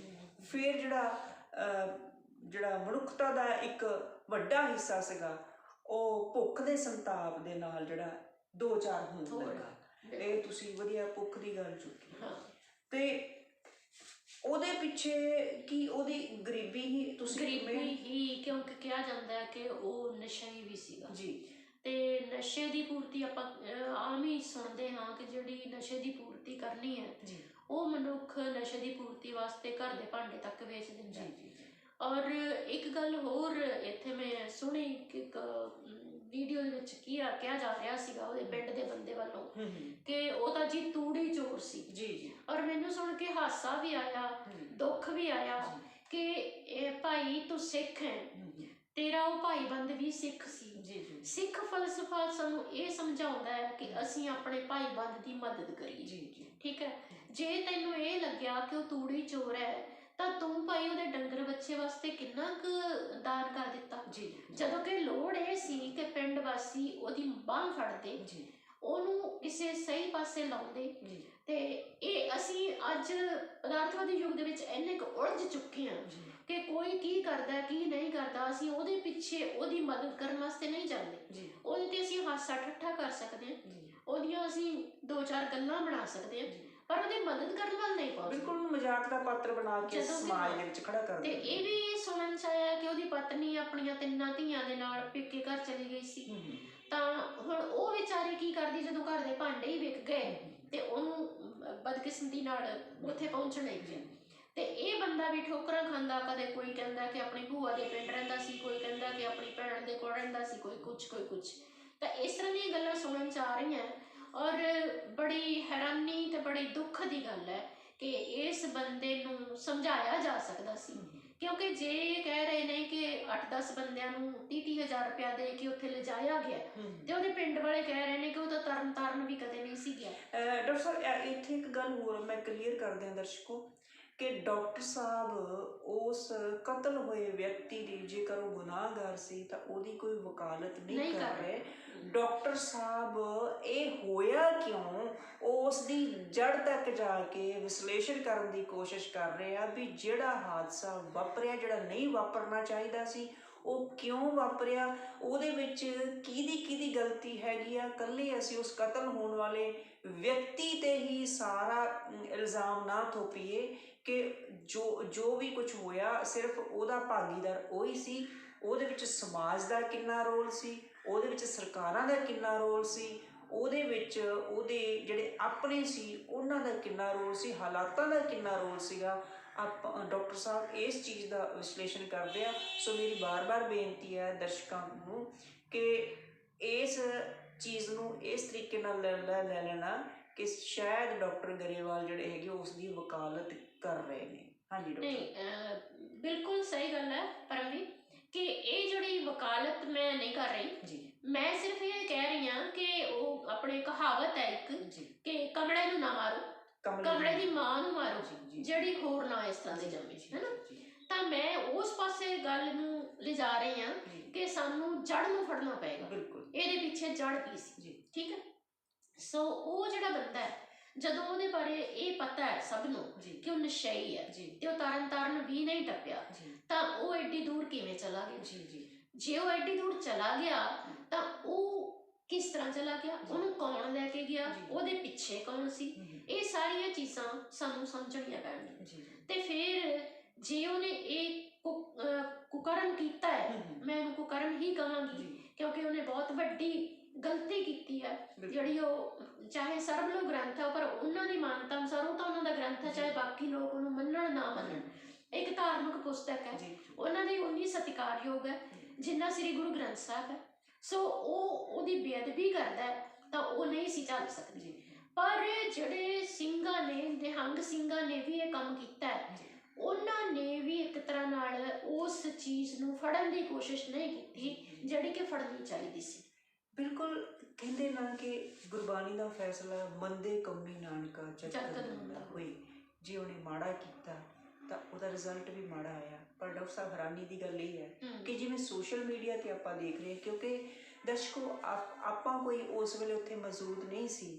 ਜੋ ਉਹਨਾਂ ਨਿਹੰਗ ਸਿੰਘਾਂ ਦੇ ਮੂੰਹੋਂ ਸੁਣਨ ਵਾਲੀ ਗੱਲ ਹੈ, ਉਹ ਕਹਿੰਦੇ ਕਿ ਉਸ ਵੇਲੇ ਜਦੋਂ ਉਹਦੀ ਲੱਤ ਵੱਢੀ, ਬਾਂਹ ਵੱਢੀ ਤੇ ਉਹਨੂੰ ਟੰਗਿਆ ਗਿਆ ਤਾਂ ਉਹਨੇ 5 ਪੌੜੀਆਂ ਜਿਹੜੀਆਂ ਜਪਜੀ ਸਾਹਿਬ, ਸ਼ਾਇਦ ਮੂਲ ਮੰਤਰ ਜਾਂ 5 ਪੌੜੀਆਂ, ਐਗਜ਼ੈਕਟ ਸਾਨੂੰ ਕੋਈ ਇਹਦਾ ਨਹੀਂ ਹੈ। ਸੋਸ਼ਲ ਮੀਡੀਆ 'ਤੇ ਜੋ ਸੁਣ ਰਹੇ ਹਾਂ ਅਸੀਂ ਆਪਣੇ ਕੋਲੋਂ ਕੁਝ ਨਹੀਂ ਕਹਿ ਰਹੇ। ਔਰ ਉਹਦੇ ਵਿੱਚ ਕਹਿੰਦੇ ਵੀ ਉਹਨੇ ਪਾਠ ਵੀ ਕੀਤਾ ਔਰ ਇਹ ਵੀ ਕਿਹਾ ਕਿ ਅਰਦਾਸ ਕੀਤੀ ਕਿ ਮੈਂ ਗੁਰੂ ਅੱਗੇ ਅਰਦਾਸ ਕਰਦਾ ਕਿ ਇਹਨਾਂ ਨੂੰ ਮੇਰਾ ਵੱਧ ਕਰਨ ਦੀ ਸ਼ਕਤੀ ਬਖਸ਼, ਸਮਰੱਥਾ ਬਖਸ਼। ਹੁਣ ਤੁਸੀਂ ਮੇਰਾ ਵੱਧ ਕਰ ਦੇਣ। ਇਹਦੇ ਤੋਂ ਵੇਖੋ ਉਹਦਾ ਗੁਰੂ ਦੇ ਅੱਗੇ, ਗੁਰੂ ਦਾ ਜਿਹੜਾ ਦਿੱਤਾ ਹੋਇਆ ਕਾਂਸ਼ੀ ਸਿਧਾਂਤ ਸੀ ਕਿਤੇ ਨਾ ਕਿਤੇ ਉਹ ਫਿਰ ਵੀ ਉਹਦੇ ਉਜਾਗਰ ਹੋਇਆ ਕਿ ਉਹ ਸਿੱਖ ਸੀ। ਦੂਜੇ ਪਾਸੇ ਉਹ ਹਿੰਦੀ ਦਾ ਸ਼ਬਦ ਵੀ ਯੂਜ਼ ਕਰਦਾ ਹੈ ਕਿ ਵੱਧ ਕਰ ਦਿੱਤਾ ਜਾਵੇ, ਵੀ ਵੱਧ ਕਰ ਦੇਣ, ਸ਼ਕਤੀ ਇਹਨਾਂ ਨੂੰ ਬਖਸ਼। ਸੋ ਮੁਕਤੀ ਚਾਹੁੰਦਾ ਸੀ ਇਹਦੇ ਤੋਂ ਵੀ ਕੁਝ ਦਰਦ ਝਲਕਦਾ ਹੈ ਕਿ ਮੁਕਤੀ ਕਿਉਂ ਚਾਹੁੰਦਾ ਸੀ ਉਹ, ਕਿਉਂਕਿ ਸਮਾਜ ਨੇ, ਸਰਕਾਰਾਂ ਨੇ ਤੇ ਕੁਝ ਆਪਣਿਆਂ ਨੇ, ਹਾਲਾਤਾਂ ਨੇ ਕਿਤੇ ਨਾ ਕਿਤੇ ਜ਼ਰੂਰ ਉਹਦੇ ਨਾਲ ਬੇਇਨਸਾਫੀ ਕੀਤੀ ਹੈ। ਕਿਉਂਕਿ ਜਦੋਂ ਮਨੁੱਖ ਪੈਦਾ ਹੁੰਦਾ, ਜਦੋਂ ਬੱਚਾ ਮਾਂ ਦੀ ਕੁੱਖ ਚੋਂ ਬਾਹਰ ਆਉਂਦਾ ਸੰਸਾਰ ਦੇ ਵਿੱਚ, ਉਹ ਕੋਈ ਬੁਰਾ ਨਹੀਂ ਹੁੰਦਾ, ਉਹ ਤਾਂ ਸਿਰਫ ਬੱਚਾ ਹੁੰਦਾ, ਕੋਮਲ, ਉਹ ਸਲੇਟ ਹੁੰਦੀ ਹੈ ਸਾਫ਼। ਹੁਣ ਸਮਾਜ ਆਲਾ ਦੁਆਲਾ ਉਹਦੇ 'ਤੇ ਕੀ ਉਕਰਦਾ ਔਰ ਉਹਦੇ ਪਾਏ ਪੂਰਨਿਆਂ 'ਤੇ ਹੀ ਉਹ ਲਿਖਦਾ ਤੁਰਿਆ ਜਾਂਦਾ। ਫਿਰ ਬਦਕਿਸਮਤ ਇਹ ਹੈ ਕਿ ਜਦੋਂ ਅਸੀਂ ਉਹਨੂੰ ਬੁਰਾ ਬੁਰਾ ਬੁਰਾ ਹਰ ਪਾਸਿਓਂ ਕਹਿੰਦੇ, ਫਿਰ ਬੁਰੇ ਤੋਂ ਨਾ ਡਰੋ, ਬੁਰੇ ਦੀ ਬੁਰਾਈ ਤੋਂ ਡਰੋ, ਅਤੇ ਫਿਰ ਜਦੋਂ ਅਸੀਂ ਉਹਨੂੰ ਬੁਰਾ ਬਣਾ ਦਿੰਦਾ ਸਾਡਾ ਸਮਾਜ, ਅਤੇ ਫਿਰ ਉਹਦੇ ਰਿਜ਼ਲਟ ਵੀ ਬੁਰੇ ਨਿਕਲਦੇ ਆ। ਪਰ ਉਹ ਗਰੀਬ, ਕਿਉਂਕਿ ਡਾਕਟਰ ਸਾਹਿਬ ਸੰਤ ਰਾਮ ਉਦਾਸੀ ਜੀ ਨੇ ਇਹਨਾਂ ਕਮੀਆਂ ਬਾਰੇ ਬੜਾ ਸੋਹਣਾ ਲਿਖਿਆ। ਤੂੰ ਮੰਗਦਾ ਰਹੀ ਵੇ ਸੂਰਜ ਕਮੀਆਂ ਦੇ ਵੇੜੇ, ਕਿਉਂ ਕਿਹਾ? ਕਮੀਆਂ ਨੂੰ ਤਾਂ ਜਿਹੜਾ ਸੂਰਜ ਆ ਉਹਦੀ ਵੀ ਕਵੀ ਜੀ ਨੇ ਤੁਲਨਾ ਜਿਹੜੀ ਰੋਟੀ ਦੇ ਨਾਲ ਕੀਤੀ ਹੈ, ਕਿਉਂਕਿ ਇਹ ਤੋਂ ਸਾਇੰਟੀਫਿਕਲੀ ਜਾਣੀਏ ਤਾਂ ਐਨਰਜੀ ਮਿਲਦੀ ਹੈ। ਅਤੇ ਇੱਕ ਗਰੀਬ, ਇੱਕ ਮਜ਼ਦੂਰ, ਉਹ ਸਵੇਰੇ ਆਪਣੀ ਝੌਂਪੜੀ 'ਚ ਉੱਠਦਾ ਅਤੇ ਜਦੋਂ ਸੂਰਜ ਚੜ੍ਹਦਾ ਉਹਨੂੰ ਬੜੀ ਖੁਸ਼ੀ ਹੁੰਦੀ ਹੈ, ਔਰ ਸੂਰਜ ਦੀ ਪਹਿਲੀ ਕਿਰਨ ਉਹਨੂੰ ਤਾਜ਼ਗੀ ਦਿੰਦੀ ਆ, ਉਹਨੂੰ ਐਨਰਜੀ ਦਿੰਦੀ ਆ, ਉਹ ਆਪਣੇ ਰੋਜ਼ੀ ਰੋਟੀ ਦੇ ਜੁਗਾੜ 'ਚ ਲੱਗ ਜਾਂਦਾ। ਇਹਨਾਂ ਸਾਰੀਆਂ ਚੀਜ਼ਾਂ ਦਾ ਸ਼ਿਕਾਰ ਹੋਇਆ ਇੱਕ ਮੁਜੱਸਮ, ਇੱਕ ਸਰੀਰ, ਜਿਹੜਾ ਮਜ਼ਦੂਰ ਸੀ, ਜਿਹੜਾ ਕਮੀ ਦੇ ਵਿਹੜੇ 'ਚ ਪੈਦਾ ਹੋਇਆ ਸੀ। ਸੋ ਔਰ ਵੱਡੀ ਗੱਲ ਇਹ ਵੀ ਹੈ, ਜਿਵੇਂ ਤੁਸੀਂ ਵਿਆਖਿਆ ਕੀਤੀ ਸਾਰੀ, ਕਿ ਇੱਕ ਗਰੀਬ ਜਿਹੜਾ ਹੈ ਉਹਦੀ ਕੀ ਉਹ ਸਮਾਜ ਉਹਨੂੰ ਕਿਵੇਂ ਬਣਾ ਦਿੰਦਾ ਹੈ। ਤਾਂ ਇੱਕ ਚੀਜ਼ ਇਹ ਵੀ ਨਿਕਲਦੀ ਹੈ ਕਿ ਜੇ ਉਹਨੂੰ ਪ੍ਰੇਰ ਕੇ ਇਸ ਗਲਤ ਕੰਮ ਲਈ ਸਿੰਘੂ ਬਾਰਡਰ ਲਿਜਾਇਆ ਜਾਂਦਾ ਹੈ, ਤਾਂ ਮੇਰਾ ਸਵਾਲ ਹੈ ਕਿ ਕੀ ਜਿਹੜੇ ਉਹ ਨਿਹੰਗ ਸਿੰਘ ਨੇ ਜਿਹੜੇ ਇਸ ਤਰ੍ਹਾਂ ਦਾ ਕੰਮ ਕਰਦੇ ਨੇ, ਉਹ ਕੰਮ ਕਰਨ ਤੋਂ ਪਹਿਲਾਂ ਕੀ ਉਸ ਬੰਦੇ ਨੂੰ ਪ੍ਰੇਰ ਕੇ ਸਹੀ ਰਸਤੇ ਨਹੀਂ ਸੀ ਲਿਆ? ਬਿਲਕੁਲ ਲਿਆ ਸਕਦੇ, ਬਿਲਕੁਲ। ਜੇ ਬੰਦਾ ਕੋਈ ਉਸ ਨੂੰ ਇਹ ਕੰਮ ਕਰਨ ਵਾਸਤੇ ਲੈ ਕੇ ਗਿਆ ਉੱਥੇ, ਉਹ ਵੀ ਤਾਂ ਕੋਈ ਪ੍ਰੇਰ ਕੇ, ਕੋਈ ਲਾਲਚ ਦੇ ਕੇ ਲੈ ਕੇ ਗਿਆ ਹੋਊਗਾ। ਹੁਣ ਜਿਵੇਂ ਗੱਲਾਂ ਆ ਰਹੀਆਂ ਨੇ ਕਿ ਡਾਕਟਰ ਸਾਹਿਬ ਉਹ 35,000 ਜਾਂ 30,000 ਰੁਪਇਆ ਦੇ ਕੇ ਉੱਥੇ ਲੈ ਕੇ ਗਿਆ, ਅਤੇ ਫਿਰ ਜੇ ਉਹਨਾਂ ਕੋਲ ਚਲਾ ਗਿਆ, ਉਹਨਾਂ ਨੇ ਫੜ ਲਿਆ। ਹੁਣ ਨਿੱਕੀ ਨਿੱਕੀ ਆਪਾਂ ਗੱਲ ਵਿਚਾਰੀਏ ਤਾਂ ਉਹ ਕਹਿੰਦੇ ਹਜੇ ਬੇਅਦਬੀ ਨਹੀਂ ਕੀਤੀ ਸੀ, ਸਿਰਫ ਉਹਨੇ ਚੁੱਕਿਆ ਸੀ, ਪਰ ਉਹ ਗੰਦ ਦੇ ਢੇਰ ਤੇ ਰੱਖਤਾ ਸੀ। ਚਲੋ ਇਹ ਬਹੁਤ ਮਾੜੀ ਗੱਲ ਉਹਨੇ ਕੀਤੀ, ਤਾਂ ਹੀ ਕਹਿੰਦੇ ਮੰਦੇ ਕੰਮੀ ਨਾਲ ਕਾ ਜਦ ਕਦ ਮੰਦਾ ਹੋਏ। ਪਰ ਵਿਚਾਰਨ ਵਾਲੀ ਗੱਲ ਹੈ ਕਿ ਨਿਹੰਗ ਸਿੰਘਾਂ ਕੋਲ ਬਹੁਤ ਵਕਤ ਸੀ, ਜਦੋਂ ਉਹਨੂੰ ਫੜਿਆ ਸੀ ਉਹ ਮੰਨ ਗਿਆ ਸੀ ਸਾਰਾ ਕੁਛ, ਤਾਂ ਫਿਰ ਜਿੰਨੀ ਐਨਰਜੀ ਲਾ ਕੇ ਕੋਈ ਗਲਤ ਬੰਦਾ ਨੂੰ ਗਲਤ ਕੰਮ ਕਰਨ ਦੇ ਲਈ ਉੱਥੇ ਲੈ ਕੇ ਗਿਆ ਸੀਗਾ, ਉਸ ਤੋਂ ਭਾਵੇਂ 10 ਗੁਣਾ ਐਨਰਜੀ ਲਾ ਕੇ ਉਹ ਨਿਹੰਗ ਸਿੰਘ ਉਹਨੂੰ ਆਪਣੇ ਗੁਰੂ ਦੇ ਘਰ ਵਾਪਸ ਲੈ ਆਉਂਦੇ, ਉਹਨੂੰ ਸੱਚ ਦੇ ਦਾਇਰੇ 'ਚ ਵਾਪਸ ਲੈ ਆਉਂਦੇ, ਉਹਨੂੰ ਇੰਨੀ ਪ੍ਰੇਰਨਾ ਦਿੰਦੇ ਕਿ ਉਹ ਸਿੱਖੀ ਤੋਂ ਬੇਮੁਖ ਹੁੰਦਾ ਨਾ, ਬਲਕਿ ਪ੍ਰੇਰਨਾ ਲੈ ਕੇ ਸਿੱਖੀ ਦੇ ਵਿੱਚ ਆ ਜਾਂਦਾ। ਦਰਅਸਲ ਉਹ ਬੇਪਤੀ ਕਰਨ ਨਹੀਂ ਗਿਆ, ਉਹਦੀ ਭੁੱਖ ਨੇ ਉਹਨੂੰ ਬੇਪਤੀ ਕਰਨ ਲਈ ਮਜਬੂਰ ਕੀਤਾ। ਉਹ ਸਿਰਫ ਪੈਸੇ ਦੇ ਲਾਲਚ ਵਿੱਚ ਗਿਆ, ਠੀਕ ਹੈ। ਉਹੀ ਪੈਸੇ ਦਾ ਲਾਲਚ ਵੀ ਦਿੱਤਾ ਜਾ ਸਕਦਾ ਸੀ, ਕਿਉਂਕਿ ਉਹਦੀ ਆਰਥਿਕ ਮਜਬੂਰੀ ਸੀ, ਉਹਦੇ ਪੇਟ 'ਚ ਰੋਟੀ ਨਹੀਂ ਸੀ ਪੈ ਰਹੀ, ਉਹਦੇ ਘਰ ਦਾ ਪਰ ਬੁਰਾ ਹਾਲ ਸੀ। ਉਸ ਨੂੰ ਪ੍ਰੇਰ ਕੇ ਕਿਸੇ ਤਰੀਕੇ ਨਾਲ ਉਹਨੂੰ ਸਿੱਧੇ ਰਸਤੇ ਲਿਆਂਦਾ ਜਾ ਸਕਦਾ ਸੀ, ਠੀਕ ਹੈ। ਬੇਸ਼ੱਕ ਉਹ ਗੁਰੂ ਦੇ ਲੜ ਨਾ ਵੀ ਲੱਗਦਾ, ਲੇਕਿਨ ਤਾਂ ਵੀ ਉਹ ਆਪਣੀ ਸਮਾਜਿਕ ਜਿਹੜੀ ਲਾਈਫ ਸੀਗੀ, ਆਪਣੀ ਜ਼ਿੰਦਗੀ ਜਿਹੜੀ ਸੀ, ਉਹ ਸਹੀ ਤਰੀਕੇ ਜਿਉਣ ਦੇ ਸਮਰੱਥ ਹੋ ਸਕਦਾ ਸੀ। ਕਾਰਨ ਇਹ ਹੈ ਕਿ ਜੇ ਉਹ ਪ੍ਰੇਰ ਸਕਦੇ ਆ ਤਾਂ ਦੂਜੇ ਪਾਸੇ ਵੀ, ਚੰਗੇ ਪਾਸੇ ਵੱਲ ਵੀ ਪ੍ਰੇਰਿਆ ਜਾ ਸਕਦਾ। ਸੋ ਇਹ ਚੀਜ਼ ਜਿਹੜੀ ਹੈ ਉਹ ਕਿਤੇ ਨਾ ਕਿਤੇ ਸਾਨੂੰ ਚੁੱਭਦੀ ਹੈ ਕਿ ਇਹ ਕੰਮ ਵੀ ਹੋ ਸਕਦਾ ਸੀ। ਪਰ ਅਖੀਰ ਤੇ ਫਿਰ ਉੱਥੇ ਆ ਜਾਂਦੇ ਆ ਕਿ ਗੁਰਬਾਣੀ ਦਾ ਫੈਸਲਾ ਫਿਰ, ਕਿਉਂਕਿ ਦਰਸ਼ਕੋ ਮੈਂ ਕਰਾਂ ਕੀ, ਪੈਰ ਪੈਰ ਤੇ, ਕਦਮ ਕਦਮ ਤੇ, ਸਾਹ ਸਾਹ ਤੇ ਗੁਰਬਾਣੀ ਅਗਵਾਈ ਕਰਦੀ ਹਰ ਚੀਜ਼ ਦੀ। ਇਹੀ ਕਰਕੇ ਵਿਦਵਾਨ ਕਹਿ ਦਿੰਦੇ ਨੇ ਕਿ ਹਰ ਤੁਹਾਡੇ ਸਵਾਲ ਦਾ ਜਵਾਬ, ਹਰ ਮਸਲੇ ਦਾ ਹੱਲ ਗੁਰਬਾਣੀ 'ਚ ਆ। ਹੁਣ ਦੇਖੋ ਨਾ, ਨਵੇਂ ਪਾਤਸ਼ਾਹ ਨੇ ਕਿੰਨਾ ਸੋਹਣਾ ਕਹਿ ਦਿੱਤਾ, ਯਤਨ ਬਹੁਤ ਸੁਖ ਕੇ ਕੀਏ, ਦੁੱਖ ਕੋ ਕੀਓ ਨਾ ਕੋਈ, ਕਹੋ ਨਾਨਕ ਸੁਣ ਰੇ ਮਨਾ, ਪ੍ਰਭ ਪਾਵੇ ਸੋ ਹੋਏ। ਸੋ ਜੋ ਪ੍ਰਭੂ ਨੂੰ ਪਾਇਆ ਹੋਇਆ ਤਾਂ ਅਖੀਰ ਉਹੀ। ਇਹ ਨਹੀਂ ਉਹਨੇ ਜੀ ਉਹਦੀ 40 ਸਾਲ ਦੀ ਉਮਰ ਹੈ ਕਿ ਸੁੱਖ ਲਈ ਕੋਈ ਯਤਨ ਨਹੀਂ ਕੀਤੇ ਹੋਣਗੇ। ਸੋ ਆਪਾਂ ਦਰਸ਼ਕੋ ਹਰ ਪੱਖ ਨੂੰ ਵਿਚਾਰਾਂਗੇ ਆਪਾਂ, ਉਹਨੂੰ ਅਧਿਆਤਮ ਪੱਖ ਤੋਂ ਵੀ ਵਿਚਾਰਦੇ ਚੱਲਾਂਗੇ, ਆਪਾਂ ਉਹਨੂੰ ਸਮਾਜਿਕ ਪੱਖ ਤੋਂ ਵੀ ਵਿਚਾਰਦੇ ਚੱਲਾਂਗੇ, ਇਸ ਘਟਨਾ ਨੂੰ ਆਪਾਂ ਉਹਨੂੰ ਸਮਾਜਿਕ, ਅਧਿਆਤਮਿਕ, ਆਰਥਿਕ, ਰਾਜਨੀਤਿਕ ਔਰ ਉਹਨੂੰ ਜਿਹੜਾ ਹੈਗਾ ਆਪਾਂ ਹਰ ਪੱਖ ਤੋਂ, ਵਿਗਿਆਨਿਕ ਪੱਖ ਤੋਂ ਖਾਸ ਕਰ ਇਹਨਾਂ ਸਾਰੇ ਪੱਖਾਂ ਤੋਂ ਉਹਨੂੰ ਵਿਚਾਰਾਂਗੇ, ਕਿਉਂਕਿ ਸਾਰੇ ਪੱਖ ਜਿਹੜੇ ਆ ਇੱਕ ਜੀਵਨ ਨੂੰ ਚਲਾਉਣ ਦੇ ਲਈ ਪੈਰਲਲ ਚੱਲਦੇ ਨੇ, ਨਾਲ ਨਾਲ ਚੱਲਦੇ ਨੇ। ਵਿਗਿਆਨ ਨੂੰ ਮਨਫੀ ਕਰਕੇ ਵੀ ਅਸੀਂ ਜੀਵਨ ਦਾ ਕੋਈ ਲੁਤਫ ਨਹੀਂ ਲੈ ਸਕਦੇ, ਅਤੇ ਅਸੀਂ ਗੁਰਬਾਣੀ ਨੂੰ ਸਾਈਡ 'ਤੇ ਕਰਕੇ ਵੀ ਜੀਵਨ ਸਹੀ ਮਾਇਨਿਆਂ 'ਚ ਜੀ ਹੀ ਨਹੀਂ ਸਕਦੇ। ਅਸੀਂ ਸਮਾਜ ਨੂੰ ਪਰੋਖੇ ਕਰਕੇ ਜਾਂ ਸਮਾਜ ਨਾਲੋਂ ਕੱਟ ਹੋ ਕੇ ਵੀ ਜੀਵਨ ਨਹੀਂ ਜੀ ਸਕਦੇ। ਅਸੀਂ ਜਿਹੜਾ ਆਰਥਿਕ ਪੱਖ ਤੋਂ ਗਿਰ ਕੇ ਜਾਂ ਆਰਥਿਕਤਾ ਤੋਂ ਮਰਹੂਮ ਹੋ ਕੇ ਵੀ ਜੀਵਨ ਨਹੀਂ ਜੀ ਸਕਦੇ। ਸੋ ਸਾਰੀਆਂ ਚੀਜ਼ਾਂ ਅਸੀਂ ਨਾਲ ਨਾਲ ਵਿਚਾਰਾਂਗੇ। ਇਹ ਨਹੀਂ ਕਿ ਅਸੀਂ ਕੋਈ ਇਹਦਾ ਜ਼ਿਆਦਾ ਧਾਰਮਿਕ ਪੱਖ ਹੀ ਵਿਚਾਰਾਂਗੇ। ਉਹ ਗੁਰਬਾਣੀ ਜਿਹੜੀ ਇੱਥੇ ਹੂ ਟੁਕਦੀ ਹੋਏਗੀ, ਕਿਉਂਕਿ ਗੁਰਬਾਣੀ ਤਾਂ ਤੁਹਾਡੇ ਪੋਜ਼ੀਟਿਵ ਪੱਖ ਗੁਰਬਾਣੀ ਦਾ ਬਹੁਤ ਜ਼ਿਆਦਾ ਹੈ। ਅਸੀਂ ਪੋਜ਼ੀਟਿਵ ਔਰ ਨੈਗੇਟਿਵ ਤਾਂ ਅਸੀਂ ਕਹਿ ਹੀ ਨਹੀਂ ਸਕਦੇ ਨਾ। ਸੋ ਇਹ ਸਾਰੀਆਂ ਚੀਜ਼ਾਂ ਨਾਲ ਨਾਲ ਲੈ ਕੇ ਚੱਲਾਂਗੇ। ਤਾਂ ਅਗਲਾ ਸਵਾਲ ਮੇਰਾ, ਹਾਂਜੀ ਤੁਸੀਂ ਸਵਾਲ ਕਰੋ ਉਸ ਤੋਂ ਪਹਿਲਾਂ ਮੈਂ ਇੱਕ ਵਿਚਾਰ ਰੱਖਣਾ ਚਾਹੁੰਦੀ ਜੀ ਜੀ ਜੀ ਡਾਕਟਰ ਕਿ ਇਹ ਤਾਂ ਹੋ ਗਿਆ ਪੱਖ ਕਿ ਉਹ ਬੰਦਾ ਭੁੱਖ ਦੁੱਖੇ ਕਿਸੇ ਗਲਤ ਬੰਦੇ ਦੇ ਹੱਥ ਚੜ ਕੇ ਇਸ ਗਲਤ ਕੰਮ ਨੂੰ ਅੰਜਾਮ ਦੇਣ ਲਈ ਉੱਥੇ ਪਹੁੰਚ ਗਿਆ। ਹਾਂਜੀ ਠੀਕ ਹੈ।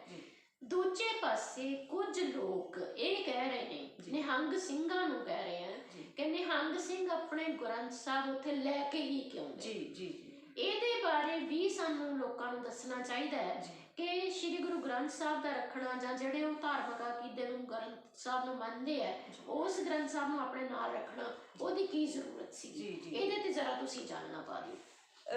ਦਰਸ਼ਕੋ, ਇੱਦਾਂ ਹੈਗਾ ਕਿ ਸ਼੍ਰੀ ਗੁਰੂ ਗ੍ਰੰਥ ਸਾਹਿਬ ਮਹਾਰਾਜ ਔਰ ਜਿਨ੍ਹਾਂ ਨੂੰ ਸਾਨੂੰ ਸਾਡੇ ਗੁਰੂ ਸਾਹਿਬਾਨਾਂ ਨੇ ਸ਼ਬਦ ਰੂਪ ਦੇ ਵਿੱਚ ਸਾਨੂੰ ਉਹ ਦਿੱਤਾ ਕਿ ਤੁਸੀਂ ਸ਼ਬਦ ਦੇ ਲੜ ਲੱਗਣਾ ਹੈ, ਕਿਉਂਕਿ ਕਿੱਡੇ ਦੂਰ ਅੰਦੇਸ਼ੀ ਸੀ ਸਾਡੇ ਗੁਰੂ ਸਾਹਿਬਾਨ। ਉਹਨਾਂ ਨੂੰ ਪਤਾ ਸੀ ਕਿ ਆਉਣ ਵਾਲੇ ਸਮੇਂ ਦੇ ਵਿੱਚ ਇਨ ਫਿਊਚਰ ਇਹਦੇ 'ਤੇ ਕੋਈ ਵਿਵਾਦ ਵੀ ਹੋ ਸਕਦਾ। ਸੋ ਸ਼ਬਦ ਗੁਰੂ 'ਤੇ ਉਹਨਾਂ ਨੇ ਜ਼ੋਰ ਦਿੱਤਾ ਕਿ ਜੇ ਤੁਸੀਂ ਸ਼ਬਦ ਦੇ ਵਿੱਚ ਹੀ ਸਮਾਏ ਹੋਗੇ, ਸ਼ਬਦ ਹੀ ਮੈਂ ਉਤਪੁੱਤ ਹੋਈ। ਸੋ ਸ਼ਬਦ ਤੋਂ ਜੇ ਉਤਪੁੱਤ ਹੋਈ ਤਾਂ ਤੁਸੀਂ ਸ਼ਬਦ ਦੇ ਵਿੱਚ ਹੀ ਸਮਾ ਜਾਓਗੇ, ਰਚ ਜਾਓਗੇ, ਅਤੇ ਫਿਰ ਤੁਹਾਨੂੰ ਮਤਲਬ ਜਿਹੜਾ ਹੈਗਾ ਕਿਸੇ ਪ੍ਰਕਾਰ ਦੀ ਕੋਈ ਉਹ ਮੁਸੀਬਤ ਦਾ ਸਾਹਮਣਾ ਨਹੀਂ ਕਰਨਾ ਪਏਗਾ, ਕੋਈ ਉਸ ਤਰ੍ਹਾਂ ਸਾਹਮਣਾ ਕਰਨਾ ਪਏਗਾ। ਹੁਣ ਜਿਹੜੇ ਉੱਥੇ ਇਹ ਵੀ ਵਿਵਾਦ ਉੱਠਦਾ ਵੀ ਗੁਰੂ ਗ੍ਰੰਥ ਸਾਹਿਬ ਉੱਥੇ ਲੈ ਕੇ ਕਿਉਂ ਗਏ।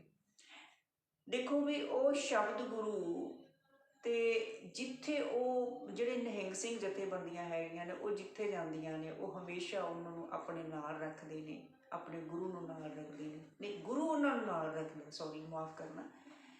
ਹੁਣ ਜੇ ਆਪਾਂ ਸਿੱਖ ਰੈਜੀਮੈਂਟ ਦੀ ਗੱਲ ਕਰੀਏ ਤਾਂ ਉਹ ਬਾਰਡਰਾਂ 'ਤੇ ਜਾਣ ਤੋਂ ਪਹਿਲਾਂ ਕੀ ਕਰਦੇ ਨੇ, ਗੱਡੀ ਆਪਾਂ ਪਿੱਛੇ ਦੇਖਿਆ ਨਾ ਕਿ ਉਹਨਾਂ ਦੇ ਟੈਂਕਾਂ ਦੇ ਮੂਹਰੇ ਕੇਸਰੀ ਝੰਡੇ, ਸਾਡੇ ਗੁਰੂ ਦਾ ਜੋ ਸਿੰਬਲ ਦਿੱਤਾ ਹੋਇਆ ਹੈ ਕੇਸਰੀ ਨਿਸ਼ਾਨ ਸਾਹਿਬ, ਉਹ ਵੀ ਲਾਏ ਜਾਂਦੇ ਨੇ, ਅਤੇ ਉਹ ਜੈਕਾਰੇ ਵੀ ਲਾਏ ਜਾਂਦੇ ਨੇ ਬੋਲੇ ਸੋਹਣਿਆਲ ਦੇ। ਅਤੇ ਉਸ ਤੋਂ ਬਾਅਦ ਫਿਰ ਜਿਹੜੇ ਉਹਦੇ ਵਿੱਚ ਗੱਡੀਆਂ ਦੇ ਵਿੱਚ ਬੜੇ ਅਦਬ ਸਤਿਕਾਰ ਦੇ ਨਾਲ ਸਾਹਿਬ ਸ੍ਰੀ ਗੁਰੂ ਗ੍ਰੰਥ ਸਾਹਿਬ ਜੀ ਮਹਾਰਾਜ ਨੂੰ ਬਿਰਾਜਮਾਨ ਕਰਕੇ ਨਾਲ ਰੱਖਿਆ ਜਾਂਦਾ। ਜੇ ਆਪਾਂ ਜਦੋਂ ਅੰਗਰੇਜ਼ੀ ਸਾਮਰਾਜ ਵੇਲੇ ਦੀ ਡਾਕਟਰ ਸਾਹਿਬ ਗੱਲ ਕਰੀਏ ਕਿ ਜਦੋਂ ਭਾਰਤ ਗੁਲਾਮ ਸੀਗਾ, ਉਹਨਾਂ ਨੇ ਵੀ ਬੜੇ ਰੀਝ ਨਾਲ ਵਾਚਿਆ ਕਿ ਸਿੱਖਾਂ ਨੂੰ ਐਨਰਜੀ ਕਿੱਥੋਂ ਮਿਲਦੀ ਹੈ, ਸਿੱਖਾਂ ਨੂੰ ਪ੍ਰੇਰਨਾ ਕਿੱਥੋਂ ਮਿਲਦੀ ਹੈ ਕਿ ਇਹ ਇੰਨੇ ਦ੍ਰਿੜ ਇਰਾਦੇ ਵਾਲੇ, ਇੰਨੇ ਮਰਜ਼ੀ ਬੜੇ ਔਰ ਇੰਨੇ ਜਾਂਬਾਜ਼ ਕਿਵੇਂ ਨੇ। ਤਾਂ ਉਹਨਾਂ ਨੂੰ ਇੱਕੋ ਹੀ ਗੱਲ ਸਮਝ ਆਈ ਕਿ ਗੁਰੂ ਗ੍ਰੰਥ ਸਾਹਿਬ ਇਹਨਾਂ ਦਾ ਪ੍ਰੇਰਨਾ ਸਰੋਤ ਹੈ। ਸੋ ਜਦੋਂ ਉਹਨਾਂ ਨੇ ਆਰਮੀ ਦੇ ਵਿੱਚ, ਜੋ ਹਿਸਟਰੀ ਕਹਿੰਦੀ ਆ, ਆਰਮੀ ਦੇ ਵਿੱਚ ਜਦੋਂ ਸਿੱਖ ਭਰਤੀ ਕਰਨੇ ਸ਼ੁਰੂ ਕੀਤੇ ਤਾਂ ਉਹਨਾਂ ਨੇ ਕੀ ਕੱਢਿਆ, ਇਹਦਾ ਫੇਰ ਬਦਲ ਕੇ ਗੁਰੂ ਗ੍ਰੰਥ ਸਾਹਿਬ ਦੀ ਵਿਸ਼ਾਲ ਜਿਹੜੀ ਕਾਇਆ ਸੀਗੀ ਹਮੇਸ਼ਾ ਨਾਲ ਨਹੀਂ ਰੱਖੀ ਜਾ ਸਕਦੀ ਸੀ, ਸੰਭਵ ਨਹੀਂ ਸੀ। ਤਾਂ ਉਹਨਾਂ ਨੇ ਕਿਹਾ ਜਾਂਦਾ ਕਿ ਅੱਜ ਵੀ ਅਸੀਂ ਕਈ ਦੇਖਦੇ ਹਾਂ, ਜੇ ਮੈਂ ਗਲਤ ਨਾ ਹੋਵਾਂ ਅਤੇ ਜੇ ਮੇਰੀ ਥੋੜ੍ਹੀ ਜਿਹੀ ਕੁਤਾਹੀ ਹੋਵੇ ਤਾਂ ਮੈਂ ਸਿੱਖ ਸੰਗਤ ਤੋਂ ਦੋਨੋਂ ਹੱਥ ਜੋੜ ਕੇ ਮਾਫ਼ੀ ਮੰਗੂੰਗੀ। ਉਹ ਛੋਟੇ ਉਹਨਾਂ ਨੇ ਸਰੂਪ ਜਿਹੜੇ ਤਿਆਰ ਕੀਤੇ ਤਾਂ ਕਿ ਉਹ ਜਿਹੜੇ ਸਿੱਖ ਫੌਜੀ ਨੇ ਉਹ ਆਪਣੇ ਨਾਲ ਰੱਖ ਸਕਣ, ਆਪਣੇ ਪ੍ਰੇਰਨਾ ਸਰੋਤ ਨੂੰ, ਆਪਣੇ ਗੁਰੂ ਨੂੰ, ਔਰ ਪੱਗਾਂ ਦੇ ਵਿੱਚ ਕਹਿੰਦੇ ਰੱਖੇ ਜਾਂਦੇ ਸੀ। ਅੱਜ ਵੀ ਮਿਲਦੇ ਨੇ ਛੋਟੇ ਸਰੂਪ ਇਹ। ਸੋ ਅਸੀਂ ਇਹ ਕਿਤੇ ਕਿੰਤੂ ਪਰੰਤੂ ਨਹੀਂ ਕਰ ਸਕਦੇ ਸੀਗੇ ਕਿ ਉਹ ਕਿਉਂ ਉੱਥੇ ਲੈ ਕੇ ਗਏ, ਜਾਂ ਇਹ ਕਿਹਾ ਜਾਂਦਾ ਹੈ ਕਿ ਉਹ ਸੁਰੱਖਿਅਤ ਜਗ੍ਹਾ ਨਹੀਂ ਸੀ। ਉਹ ਕਹਿੰਦੇ ਹਾਂ ਖਾਲੀ ਥਾਂ ਸੀ, ਖਾਲੀ ਥਾਂ ਸੀ। ਬਿਲਕੁਲ ਛੱਤੀ ਹੋਈ ਨਹੀਂ ਸੀ ਜੀ ਜੀ। ਤੇ ਉਹ ਅਸੁਰੱਖਿਅਤ ਜਗ੍ਹਾ ਤੇ ਖੁੱਲੀ ਥਾਂ ਤੇ ਨਹੀਂ ਸੀ ਰੱਖਣਾ ਚਾਹੀਦਾ। ਡਾਕਟਰ ਸਾਹਿਬ ਜਦੋਂ ਆਪਾਂ ਗੱਲ ਕਰੀਏ ਅਬਦਾਲੀ ਵੇਲੇ ਜੰਗਲਾਂ ਪਹਾੜਾਂ ਦੇ ਵਿੱਚ ਬਿਲਕੁਲ। ਘੋੜਿਆਂ ਦੀਆਂ ਕਾਠੀਆਂ ਤੇ ਦਰਖਤਾਂ ਦੇ ਉੱਪਰ ਜੰਗਲਾਂ ਦੇ ਵਿੱਚ ਰਹਿੰਦੇ ਸੀਗੇ, ਤਾਂ ਉਦੋਂ ਵੀ ਉਹ ਰੱਖਦੇ ਸੀਗੇ ਥਾਂ। ਹੁਣ ਦੂਸਰਾ ਸਵਾਲ ਇਹ ਹੈ ਕਿ ਡਾਕਟਰ ਸਾਹਿਬ ਇੱਥੇ ਸੁਰੱਖਿਅਤ ਜਗ੍ਹਾ ਜਿੱਥੇ ਕੈਮਰਿਆਂ ਦਾ ਵੀ ਪ੍ਰਬੰਧ ਹੈ, ਜਿੱਥੇ ਪਹਿਰੇਦਾਰਾਂ ਦਾ ਵੀ ਪ੍ਰਬੰਧ ਹੈ, 24 ਘੰਟੇ ਪ੍ਰਬੰਧ ਪਹਿਰਾ ਦਿੰਦੇ ਨੇ, ਗੁਰੂ ਘਰਾਂ ਦੇ ਵਿੱਚ ਵੀ ਤਾਂ ਬੇਅਦਬੀ ਹੋਈ ਜਾਂਦੀ ਹੈ। ਸੋ ਇਹ ਸਵਾਲ ਵਾਜਬ ਨਹੀਂ ਲੱਗਦਾ ਮੈਨੂੰ ਕਿ ਅਸੀਂ ਇਹ ਕਹੀਏ ਕਿ ਉਹ ਕਿਉਂ ਲੈ ਕੇ ਗਏ। ਇਹ ਨਹੀਂ ਅਸੀਂ ਕਹਿ ਸਕਦੇਗੇ, ਅਸੀਂ ਬਿਲਕੁਲ ਕਿੰਤੂ ਪਰੰਤੂ ਨਹੀਂ ਕਰ ਸਕਦੇਗੇ। ਹੁਣ ਕਈ ਜਿਹੜੇ ਗੁਰਸਿੱਖ ਲੋਕ ਹੈਗੇ ਨੇ, ਕਈ ਬੀਬੀਆਂ ਮੈਂ ਦੇਖੀਆਂ ਪਰਸ ਦੇ ਵਿੱਚ ਛੋਟੇ ਗੁਟਕਾ ਸਾਹਿਬ ਰੱਖਦੀਆਂ ਨੇ ਕਿ ਜੇ ਅਸੀਂ ਬੱਸ 'ਚ ਬੈਠੇ ਹਾਂ ਤੇ ਆਪਦੇ ਗੁਰੂ ਨਾਲ ਸੰਵਾਦ ਰਚਾਉਂਦੇ ਚਲੇ ਜਾਈਏ। ਸੋ ਇਹ ਨਹੀਂ ਕਹਿ ਸਕਦੇ ਅਸੀਂ, ਇਹ ਕਹਿਣਾ ਵਾਜਬ ਨਹੀਂ ਹੈ। ਤਾਂ ਅਗਲੀ ਗੱਲ ਡਾਕਟਰ ਸਾਹਿਬ ਹੈਗੀ ਕਿ ਇਸੇ ਪੱਖ ਨੂੰ ਆਪਾਂ ਫੋਕਸ ਲਈਏ, ਕਿਉਂਕਿ ਬਹੁਤ ਸਾਰੀਆਂ ਕੋਈ ਉਹਨਾਂ ਦੇ ਪੱਖ 'ਚ ਬੋਲਦਾ, ਕੋਈ ਉਹਨਾਂ ਦੇ ਵਿਪੱਖ ਦੇ ਵਿੱਚ ਬੋਲਦਾ, ਕੋਈ ਉਹਨਾਂ ਨੂੰ ਸਹੀ ਠਹਿਰਾ ਰਿਹਾ, ਕੋਈ ਉਹਨਾਂ ਨੂੰ ਸਹੀ ਠਹਿਰਾ ਰਿਹਾ। ਹੁਣ ਤੁਸੀਂ ਜਿਹੜਾ ਜੋ ਕੁਛ ਵੀ ਹੋਇਆ ਇਹਦੇ ਪਿੱਛੇ ਕਿਸੇ ਸਾਜ਼ਿਸ਼ ਨੂੰ ਮੰਨਦੇ ਹੋ ਕਿ ਬਹੁਤ ਵੱਡੀ ਸਾਜ਼ਿਸ਼ ਹੈ? ਦੇਖੋ ਪਰਮਵੀਰ, ਕਿ ਜਿਹੜੀ ਚੀਜ਼ ਅਸੀਂ ਕੱਲ ਜਿਹੜੀ ਸੋਸ਼ਲ ਮੀਡੀਆ ਤੇ ਵਾਇਰਲ ਹੋਈ ਫੋਟੋ ਜੀ, ਉਹਦੇ ਰਾਹੀਂ ਤਾਂ ਸਾਨੂੰ ਇਹੀ ਲੱਗਦਾ ਹੈ ਕਿ ਕਿਤੇ ਨਾ ਕਿਤੇ ਕੋਈ ਸਾਜ਼ਿਸ਼ ਰਚੀ ਜਾ ਰਹੀ ਹੈ ਕਿ ਇੱਕ ਪਾਸੇ ਭਰਾਵਾਂ ਨਾਲ ਲੜਾਇਆ ਜਾਵੇ, ਦੂਜੇ ਪਾਸੇ ਪਾੜੋ ਤੇ ਰਾਜ ਕਰੋ ਦੀ ਨੀਤੀ ਹੈ, ਤੀਜੇ ਪਾਸੇ ਜਿਹੜਾ ਮੋਰਚਾ ਹੈ ਕਿਸਾਨ ਮੋਰਚਾ, ਉਸ ਨੂੰ ਉਠਾਉਣ ਦਾ ਕੋਈ ਪੁਖਤਾ ਪ੍ਰਬੰਧ ਕੀਤਾ, ਕਿਉਂਕਿ ਸਰਕਾਰ ਦੀ ਹਰ ਚਾਲ ਹੁਣ ਤੱਕ ਫੇਲ ਹੋਈ ਹੈ ਜੋ ਵੀ ਉਹਨੇ ਵਰਤੀ ਹੈ। ਤਾਂ ਹੁਣ ਉਹ ਹਰ ਹਰਬਾ ਵਰਤ ਕੇ ਇਸ ਮੋਰਚੇ ਤੋਂ ਕੰਨੀ ਕਤਰਾਉਣਾ ਚਾਹੁੰਦੀ ਕਿ ਇਸ ਮੋਰਚੇ ਨੂੰ ਕਿਸੇ ਤਰੀਕੇ ਨਾਲ ਇਹਨਾਂ ਦੇ ਹੀ ਸਿਰ ਭਾਂਡਾ ਭੰਨ ਕੇ ਇਹਨੂੰ ਝੁਕਾ ਦਿੱਤਾ ਜਾਵੇ। ਸੋ ਇਹਦੇ ਪਿੱਛੇ ਵੀ ਇੱਕ ਬਹੁਤ ਵੱਡੀ ਸਾਜ਼ਿਸ਼ ਲੱਗਦੀ ਹੈ। ਜਿਹੜਾ ਉਹ ਪਿੰਕੀ ਕੈਟ ਵੀ ਪਿੱਛੇ ਖੜਾ ਹੈ ਉਸ ਫੋਟੋ ਦੇ ਵਿੱਚ, ਤੋਮਰ ਸਾਹਿਬ ਵੀ ਖੜੇ ਹੈ, ਤਾਂ ਇਹ ਅਮਨ ਸਿੰਘ, ਨਿਹੰਗ ਸਿੰਘ ਵੀ ਖੜੇ ਹੈ। ਸੋ ਇਹ ਜਿਹੜੀਆਂ ਚੀਜ਼ਾਂ ਨੇ ਇਹ ਕਿਸੇ ਨਾ ਕਿਸੇ ਤਰੀਕੇ ਨਾਲ ਸਾਨੂੰ ਇਹ ਦਰਸਾਉਂਦੀਆਂ ਨੇ ਕਿ ਕਿਤੇ ਨਾ ਕਿਤੇ ਕੋਈ ਨਾ ਕੋਈ ਸਾਜ਼ਿਸ਼ ਰਚੀ ਜਾ ਰਹੀ। ਬਿਲਕੁਲ। ਔਰ ਇਸ ਨਾਜ਼ੁਕ ਵੇਲੇ ਉਸ ਫੋਟੋ ਦਾ ਵਾਇਰਲ ਹੋਣਾ, ਇਹ ਵੀ ਬੜੇ, ਇਹਦੇ ਪਿੱਛੇ ਬੜੇ ਸਵਾਲ ਜਿਹੜੇ ਉੱਠਦੇ ਨੇ, ਔਰ ਇਹਨੂੰ ਸਾਨੂੰ ਸਾਰੀਆਂ ਚੀਜ਼ਾਂ ਨੂੰ ਵਾਚਣਾ ਪਏਗਾ। ਅਸੀਂ ਬੜੀ ਕਾਹਲ ਕਰ ਜਾਂਦੇ ਹਾਂ, ਅਸੀਂ ਅੱਧੇ ਫੱਟੀ ਜਿਹੜਾ ਆਪਣਾ ਉੱਥੇ ਰਿਐਕਸ਼ਨ ਦੇ ਦਿੰਦੇ ਹਾਂ। ਜਿਵੇਂ ਹੁਣ ਉੱਥੇ ਕਤਲ ਹੋਇਆ, ਬੜੀ ਜਲਦੀ ਅਸੀਂ ਰਿਐਕਸ਼ਨ ਦੇ ਦਿੱਤਾ, ਕਈਆਂ ਨੇ ਕਿਹਾ ਕਿ ਉਹ ਬਹੁਤ ਕੁਝ ਹੋਇਆ, ਅੱਛਾ ਹੋਇਆ ਕਿ ਉਹ ਸਜ਼ਾ ਮਿਲ ਗਈ। ਜੇ ਇਹੀ ਕਾਰਨ ਸੀ ਭਾਈ, ਤਾਂ ਫਿਰ ਇੱਕ ਸਵਾਲ ਹੋਰ ਉੱਠਦਾ ਹਰ ਇੱਕ ਦੇ ਜ਼ਿਹਨ ਦੇ ਵਿੱਚ ਕਿ ਜਿਨ੍ਹਾਂ ਨੇ ਘਰਾਂ ਦੇ ਘਰ ਬਰਬਾਦ ਕਰ ਦਿੱਤੇ, ਉਹ ਤਸਕਰ, ਵੱਡੇ ਤਸਕਰ ਜਿਹੜੇ ਰਾਜਨੀਤੀ ਦੇ ਵਿੱਚ ਬੈਠੇ ਨੇ, ਕੁੰਡਲੀ ਵਾਂਗੂ, ਸੱਪ ਵਾਂਗੂ ਕੁੰਡਲੀ ਮਾਰ ਕੇ, ਫਿਰ ਉਹਨਾਂ ਤੱਕ ਪਹੁੰਚ ਕੇ ਉਹਨੇ ਨਿਹੰਗ ਸਿੰਘ ਜਥੇਬੰਦੀਆਂ ਕਰਦੀਆਂ। ਬਹੁਤ ਸਾਰੇ ਇਤਰਾਜ਼ ਉੱਠਦੇ ਨੇ, ਬਹੁਤ ਸਾਰੇ ਐਸੇ ਪੁਲਿਸ ਅਫਸਰ ਕਾਤਲ ਨੇ ਜਿਨ੍ਹਾਂ ਨੇ ਬੇਗੁਨਾਹ ਬੱਚਿਆਂ ਦੇ, ਬੇਗੁਨਾਹ ਬਜ਼ੁਰਗਾਂ ਦੇ, ਔਰਤਾਂ ਦੇ 84 ਵੇਲੇ ਕਤਲ ਕੀਤੇ, ਔਰ ਉਹ ਬੜੇ ਸ਼ਰੇਆਮ ਅਣਮਨੁੱਖੀ ਤਸੀਹੇ ਦੇ ਕੇ। ਉਹਨਾਂ ਤੱਕ ਵੀ ਜ਼ਰੂਰ ਅਪਰੋਚ ਕਰਨੀ ਚਾਹੀਦੀ ਹੈ। ਅਸੀਂ ਨਹੀਂ ਕਹਿੰਦੇ ਕਿ ਇਸ ਤਰ੍ਹਾਂ ਉਹਨਾਂ ਦੀ ਵੱਢ ਟੁੱਕ ਕਰਨ, ਅਸੀਂ ਇਹ ਬਿਲਕੁਲ ਨਹੀਂ ਕਹਿੰਦੇ। ਨਿਹੰਗ ਸਿੰਘਾਂ ਨੂੰ ਉਹਨਾਂ ਦੇ ਨਾਲ ਅਪਰੋਚ ਕਰਕੇ ਉਹਨਾਂ ਤੋਂ ਵੀ ਇਨਸਾਫ ਲੈ ਕੇ ਦੇਣਾ ਚਾਹੀਦਾ ਪੀੜਤਾਂ ਨੂੰ। ਸੋ ਗੱਲ ਤਾਂ ਉਹੀ ਹੈ ਕਿ ਮਾੜੇ ਤੇ ਜ਼ੋਰ ਚੱਲ ਜਾਂਦਾ, ਪਰ ਤਕੜੇ ਦੇ ਤਾਂ ਕੋਈ ਨੇੜੇ ਵੀ ਨਹੀਂ ਲੱਗਦਾ। ਸੋ ਅਸੀਂ ਉਹਦੀ, ਫਿਰ ਮੈਂ ਇਹ ਬੇਨਤੀ ਕਰਾਂ ਕਿ ਵਕਾਲਤ ਨਹੀਂ ਕਰ ਰਹੇ। ਡਾਕਟਰ ਸਾਹਿਬ, ਜੇ ਤੁਸੀਂ ਮੈਨੂੰ ਇਜਾਜ਼ਤ ਦਿਓ ਤਾਂ ਇਹਨਾਂ ਦਾ ਦਰਦ ਜਿਹੜਾ ਮੈਂ ਪਿਛਲੇ ਕਈ ਸਾਲਾਂ ਤੋਂ ਸਰਵੇ ਕੀਤਾ, ਜੋ ਮੈਂ ਇਹਨਾਂ ਨੂੰ ਸਟੱਡੀ ਕੀਤਾ, ਇਸ ਵਰਗ ਨੂੰ, ਉਹਨੂੰ ਮੈਂ ਦੱਸਣਾ ਚਾਹੁੰਦੀ ਵੀ ਕਿਸ ਤਰ੍ਹਾਂ। ਇੱਕ ਵਰਗ ਹੈ, ਅਸੀਂ ਕਹਿੰਦੇ ਹਾਂ ਕਿ 20% ਲੋਕ, ਰਿਚ ਪੀਪਲ ਜਿਹਨਾਂ ਨੂੰ ਅਸੀਂ ਮੰਨਦੇ ਹਾਂ, ਉਹ ਹੈਗੇ ਨੇ, ਅਤੇ ਬਾਕੀ 80% ਲੋਕ ਉਹ ਨੇ ਜਿਹੜੇ ਹੈਂਡ ਟੂ ਮਾਊਥ ਨੇ, ਔਰ ਜੋ ਮਜ਼ਦੂਰੀ ਕਰਦੇ ਨੇ, ਜੋ ਦਿਹਾੜੀ ਕਰਦੇ ਨੇ, ਔਰ ਮਿਹਨਤ ਬਹੁਤ ਕਰਦੇ ਨੇ। ਮੈਂ ਤੁਹਾਨੂੰ ਇਹ ਅੱਖੀ ਦੇਖੀਆਂ ਔਰ ਹੰਡਾਈਆਂ ਗੱਲਾਂ ਮਿਹਨਤ ਬਹੁਤ ਕਰਦੇ ਨੇ, ਲੇਕਿਨ ਉਹਨਾਂ ਦੀ ਮਿਹਨਤ ਦਾ, ਉਹਨਾਂ ਦੀ ਸਰੀਰਕ ਮਿਹਨਤ ਦਾ, ਉਹਨਾਂ ਦੇ ਪਸੀਨੇ ਦਾ, ਖੂਨ ਦਾ ਵਹਾਈ ਦਾ ਕੋਈ ਮੁੱਲ ਨਹੀਂ ਪੈਂਦਾ। ਜਦੋਂ ਨਹੀਂ ਪੈਂਦਾ ਤਾਂ ਫਿਰ ਇਸ ਪਾਸੇ ਤੁਰ ਪੈਂਦੇ ਨੇ ਕਿ ਜਦੋਂ ਇੰਨਾ ਖਪਣ ਦੇ ਬਾਵਜੂਦ, ਇੰਨਾ ਪਸੀਨਾ ਵਹਾਉਣ ਦੇ ਬਾਵਜੂਦ ਸਾਡੀ ਰੋਜੀ ਰੋਟੀ ਵੀ ਨਹੀਂ ਚੱਲ ਰਹੀ, ਤਾਂ ਫਿਰ ਜਿਸ ਤਰੀਕੇ ਦੇ ਨਾਲ ਇਹ ਜਿਹੜੇ ਰਾਈਸ ਲੋਕ ਨੇ, ਇਹ ਪੋਲੀਟੀਕਲ ਲੋਕ ਨੇ, ਕਮਾਈ ਕਰ ਰਹੇ ਨੇ, ਤੇ ਸਾਨੂੰ ਵੀ ਗੋਲਾ ਵੱਜਿਆ, ਅਸੀਂ ਵੀ ਕਰ ਸਕਦੇ ਹਾਂ।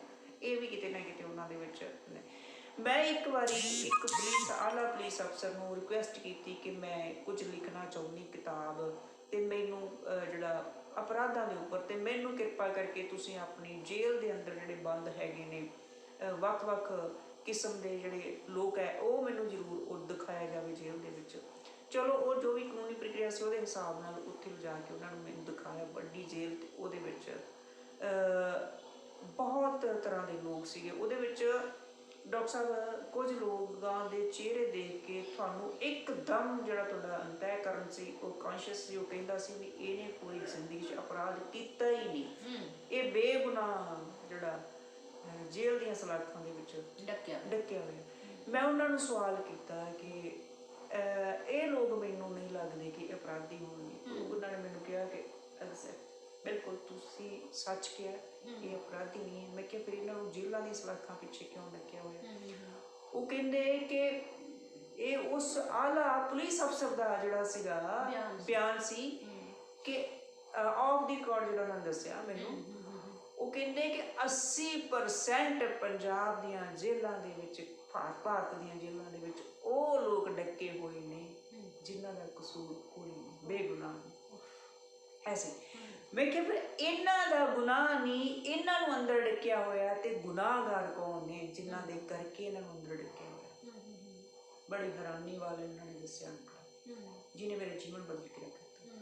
ਉਹ ਕਹਿੰਦੇ ਵੀ ਪੋਲੀਟੀਸ਼ੀਅਨ, ਅੱਛਾ, ਔਰ ਜਿਹੜੀ ਆਲਾ ਅਫਸਰਾਨ ਹੈ, ਅੱਛਾ, ਉਹ ਪੋਲੀਟੀਸ਼ੀਅਨ ਕਿਵੇਂ, ਜਾਂ ਰਾਈਸ ਜਿਹੜੇ ਹੈਗੇ ਨੇ, ਪੋਲੀਟੀਸ਼ੀਅਨ ਕਿਵੇਂ? ਮੈਨੂੰ ਦੱਸਿਆ, ਉਹਨਾਂ ਨੇ ਦੱਸਿਆ ਕਿ ਤੁਸੀਂ ਆਮ ਦੇਖਿਆ ਹੋਣਾ ਪਿੰਡਾਂ ਦੇ ਵਿੱਚ, ਸ਼ਹਿਰਾਂ ਦੇ ਵਿੱਚ ਜਿਹੜੇ ਪੋਲੀਟੀਸ਼ੀਅਨ ਹੁੰਦੇ ਨੇ ਔਰ ਵੱਡੇ ਅਹੁਦਿਆਂ 'ਤੇ ਬੈਠੇ ਹੁੰਦੇ ਨੇ, ਉਹਨਾਂ ਦੇ ਨਾਲ ਜਿਹੜਾ ਇਹ ਵਰਗ ਹੈ ਜਿਹਨੂੰ ਅਸੀਂ ਦਲਿਤ ਵਰਗ ਕਹਿ ਦਿੰਦੇ ਹਾਂ, ਜਿਹਨੂੰ ਮੈਂ ਨਹੀਂ ਕਹਿ ਰਹੀ, ਇਹ ਜੋ ਆਮ ਭਾਸ਼ਾ ਦੇ ਵਿੱਚ, ਕਿਉਂਕਿ ਇੱਥੇ ਵਰਤਣਾ ਪਏਗਾ, ਜਿਹਨਾਂ ਨੂੰ ਅਸੀਂ ਬਹੁਤ ਨਿਮਨ ਵਰਗ ਅਸੀਂ ਮੰਨਦੇ, ਜਿਹਨਾਂ ਨੂੰ, ਉਹਨਾਂ ਘਰਾਂ ਦੇ ਜਿਹੜੇ ਮਰਦ ਹੁੰਦੇ ਨੇ ਉਹਨਾਂ ਨੂੰ ਇਹ ਨਾਲ ਰੱਖਦੇ ਨੇ, ਇੱਕ ਫੌਜ ਵਾਂਗੂ ਨਾਲ ਰੱਖਦੇ ਨੇ। ਮੈਂ ਕਿਉਂ ਪਾਗਲ? ਕਹਿੰਦੇ ਉਹ ਥੋਕ ਦਾ ਮਾਲ ਸਮਝ ਕੇ ਰੱਖਦੇ ਨੇ ਕਿ ਜਦੋਂ ਇਲੈਕਸ਼ਨ ਹੋਣੀ ਹੈ, ਸਾਨੂੰ ਲੋੜ ਪੈਣੀ ਆ,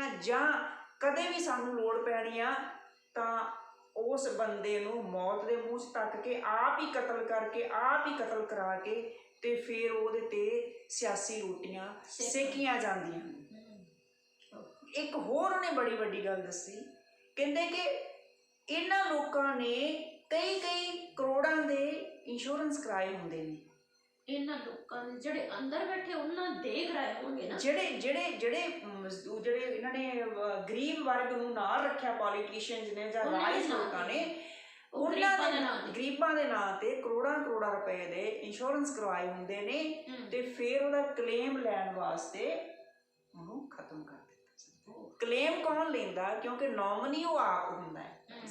ਸੋ ਇਸ ਕਿਸਮ ਦੇ ਨਾਲ ਇਸ ਵਰਗ ਨੂੰ ਵਰਤਿਆ ਜਾਂਦਾ, ਜਿਹਦੀ ਜੜ ਤੱਕ ਸਮਾਜ ਸਾਡਾ ਜਾਂਦਾ ਨਹੀਂ, ਜਾਂ ਜਿਹੜੇ ਵਿਦਵਾਨ ਬੈਠੇ ਮੀਡੀਆ ਤੇ ਗੱਲਾਂ ਕਰ ਰਹੇ ਨੇ ਉਹ ਨਹੀਂ ਜਾਂਦੇ। ਮੈਂ ਇੱਕ ਵਾਰੀ ਫਿਰ ਕਹਿਣਾ ਕਿ ਮੈਂ ਉਹਦੀ ਵਕਾਲਤ ਨਹੀਂ ਕਰ ਰਹੀ, ਡਾਕਟਰ ਸਾਹਿਬ ਉਹਦੀ ਵਕਾਲਤ ਨਹੀਂ ਕਰ ਰਹੇ। ਉਹਨੇ ਜੋ ਕੀਤਾ ਉਹਦਾ ਰਿਜ਼ਲਟ ਵੀ ਪਾਇਆ, ਪਰ ਜੋ ਕਰ ਰਹੇ ਨੇ ਔਰ ਉਹ ਪੂਰੀ ਅਯਾਸ਼ੀ ਕਰ ਰਹੇ ਨੇ, ਮੈਂ ਨਿਹੰਗ ਸਿੰਘਾਂ ਨੂੰ ਪੁੱਛਣਾ ਚਾਹੁੰਦੀ ਹਾਂ ਕਿ ਉਹਨਾਂ ਨੂੰ ਉਹਦੀ ਕੀਤੀ ਦਾ ਫਲ ਕਦੋਂ ਮਿਲੇਗਾ? ਨਾ ਅਸੀਂ ਨਿਹੰਗ ਸਿੰਘਾਂ ਦੇ ਵਿਰੁੱਧ, ਨਾ ਅਸੀਂ ਪੋਲੀਟੀਸ਼ੀਅਨਸ ਦੇ ਵਿਰੁੱਧ, ਸਾਡੀ ਨਿੱਜੀ ਕਿਸੇ ਨਾਲ ਕੋਈ ਦੁਸ਼ਮਣੀ ਨਹੀਂ। ਅਸੀਂ ਸਿਰਫ ਤੇ ਸਿਰਫ ਇੱਕ ਧਰਾਤਲ ਤੇ ਖੜ ਕੇ ਸੋਚ ਰਹੇ ਹਾਂ ਕਿ ਸਮਾਜ ਦੇ ਵਿੱਚ ਕੀ ਕੁਝ ਵਾਪਰ ਰਿਹਾ, ਕਿੰਨਾ ਗਲਤ ਵਾਪਰ ਰਿਹਾ ਤੇ ਕਿਸ ਤਰੀਕੇ ਨਾਲ ਵਰਤ ਰਿਹਾ, ਉਸ ਸੱਚ ਨੂੰ ਅਸੀਂ ਸਾਹਮਣੇ ਲਿਆ ਰਹੇ। ਜੋ ਮਰਿਆ ਉਹਦਾ ਕਿੰਨਾ ਕਸੂਰ ਸੀ ਉਹ ਵੀ ਅਸੀਂ ਨਾਲ ਦੱਸ ਰਹੇ ਹਾਂ, ਦੱਸਾਂਗੇ ਔਰ ਦੱਸ ਵੀ ਰਹੇ ਹਾਂ। ਔਰ ਜਿਸ ਨੇ ਉਸ ਨੂੰ ਇਸ ਮੁਕਾਮ ਤੇ ਲਿਆ ਕੇ ਖੜਾ ਕੀਤਾ, ਕਿ ਉਹਨੂੰ ਨੰਗਾ ਕਰਨਾ ਜ਼ਰੂਰੀ ਨਹੀਂ ਹੈ ਸਮਾਜ ਦੇ ਸਾਹਮਣੇ? ਬਿਲਕੁਲ। ਕੀ ਤੁਸੀਂ ਨਹੀਂ ਸਮਝਦੇ ਕਿ ਉਹਨੂੰ ਨੰਗਾ ਕੀਤਾ ਜਾਏ? ਸੋ ਰਿਸਕ ਵੀ ਇਹ ਲੈ ਰਹੇ ਅਸੀਂ, ਔਰ ਪਰ ਤੁਹਾਨੂੰ ਉਹ ਚੀਜ਼ਾਂ ਦੱਸ ਰਹੇ ਹਾਂ ਜਿਨ੍ਹਾਂ ਨੂੰ ਅਸੀਂ ਦੇਖਿਆ, ਪ੍ਰੈਕਟੀਕਲ ਅੱਖਾਂ ਦੇ ਨਾਲ ਦੇਖਿਆ ਹੈਗਾ। ਉਹ ਚੀਜ਼ਾਂ ਦੱਸ ਰਹੇ ਇਹਨਾਂ ਨਾਲ ਵਾਪਰ ਕੀ ਰਿਹਾ, ਇਹ ਕਿਉਂ ਇਸ ਪਾਸੇ ਆ ਰਹੇ ਨੇ। ਜਦੋਂ ਸਾਡੇ ਕੋਲ ਕਿਸੇ ਬਿਮਾਰੀ ਦੀ ਜੜ ਹੀ ਨਹੀਂ ਪਤਾ, ਉਹ ਬਿਮਾਰੀ ਲੱਗੀ ਕਿੱਥੋਂ ਆ, ਗੰਦੇ ਪਾਣੀ ਤੋਂ ਲੱਗੀ ਆ, ਤੇ ਜੇ ਅਸੀਂ ਉਹਨੂੰ ਸਪਰੈਡ ਕਰ ਲਾਂਗੇ ਮੈਡੀਸਨ ਲੈ ਕੇ, ਪਰ ਬਿਮਾਰੀ ਤਾਂ ਉੱਥੇ ਦੀ ਉੱਥੇ ਖੜੀ ਆ ਨਾ। 2 ਮਿੰਟ ਲਈ ਅਸੀਂ ਉਹਨੂੰ ਪੇਨ ਨੂੰ ਕਿਲ ਕਰ ਦਿਆਂਗੇ। ਤੁਹਾਡੀ ਗੱਲ ਨੂੰ ਮੈਂ ਕੱਟ ਰਹੀ ਹਾਂ ਜੀ ਜੀ ਜੀ, ਤੁਹਾਡੀ ਗੱਲ ਬਿਲਕੁਲ ਸਹੀ ਹੈ। ਨਿਹੰਗ ਸਿੰਘ ਵੀਰਾਂ ਨੇ ਆਪਣੇ ਵੱਲੋਂ ਆਪਣਾ ਫਰਜ਼ ਇੱਕ ਤਰ੍ਹਾਂ ਨਾਲ ਅਦਾ ਕੀਤਾ ਹੈ ਕਿ ਅਸੀਂ ਜੀ ਜਿਹੜਾ ਗੁਰੂ ਦੀ ਬੇਅਦਬੀ ਕਰਦਾ ਉਹਨੂੰ ਗੱਡੀ ਚਾੜਦਾ, ਠੀਕ ਹੈ। ਲੇਕਿਨ ਨਿਹੰਗ ਸਿੰਘ ਵੀਰਾਂ ਅੱਗੇ ਇੱਕ ਸਵਾਲ ਇਹ ਵੀ ਰੱਖਣਾ ਬਣਦਾ ਹੈ ਕਿ ਵੀਰੋ ਤੁਸੀਂ ਆਪਣੇ ਵੱਲੋਂ ਸਹੀ ਕਰ ਦਿੱਤਾ, ਲੇਕਿਨ ਜਦੋਂ ਇਹਦੀ ਜੜ ਹੀ ਨਹੀਂ ਫੜੀ ਗਈ ਬਿਮਾਰੀ ਦੀ, ਤਾਂ ਕੀ ਇਹਦੇ ਵਰਗੇ ਹੋਰ ਮਨੁੱਖ ਕੱਲ ਨੂੰ ਨਹੀਂ ਆ ਸਕਦੇ? ਕਿਉਂਕਿ ਇੱਕ ਫੌਜ ਖੜੀ ਕੀਤੀ ਗਈ ਹੈ ਜਿਹੜੇ ਕਿ ਕੁਝ ਵੀ ਉਹਨਾਂ ਵਾਸਤੇ ਕਰ ਸਕਦੇ, ਜਿਹੜੇ ਉਹਨਾਂ ਦੇ ਪੇਟ ਲਈ ਕੁਝ ਕਰਦੇ ਆ, ਜਿਹੜੇ ਉਹਨਾਂ ਨੂੰ ਰੋਜ਼ੀ ਤਾਂ ਨਹੀਂ ਕਹਿ ਸਕਦੇ, ਰੋਟੀ ਦਿੰਦੇ ਆ, ਬੁਰਕੀ ਪਾਉਂਦੇ ਆ। ਜਦੋਂ ਜਿੰਨਾ ਚਿਰ ਉਹਨਾਂ ਨੂੰ ਬੁਰਕੀ ਪੈਂਦੀ ਹੈ, ਉਹ ਉਹਨਾਂ ਆਕਾਵਾਂ ਵਾਸਤੇ ਕੁਝ ਵੀ ਕਰਨ ਨੂੰ ਤਿਆਰ ਹੈ, ਜਿਨ੍ਹਾਂ ਵਿੱਚੋਂ ਇਹ ਲਖਬੀਰ ਸਿੰਘ ਨਾਂ ਦਾ ਬੰਦਾ ਵੀ ਇੱਕ ਸੀ।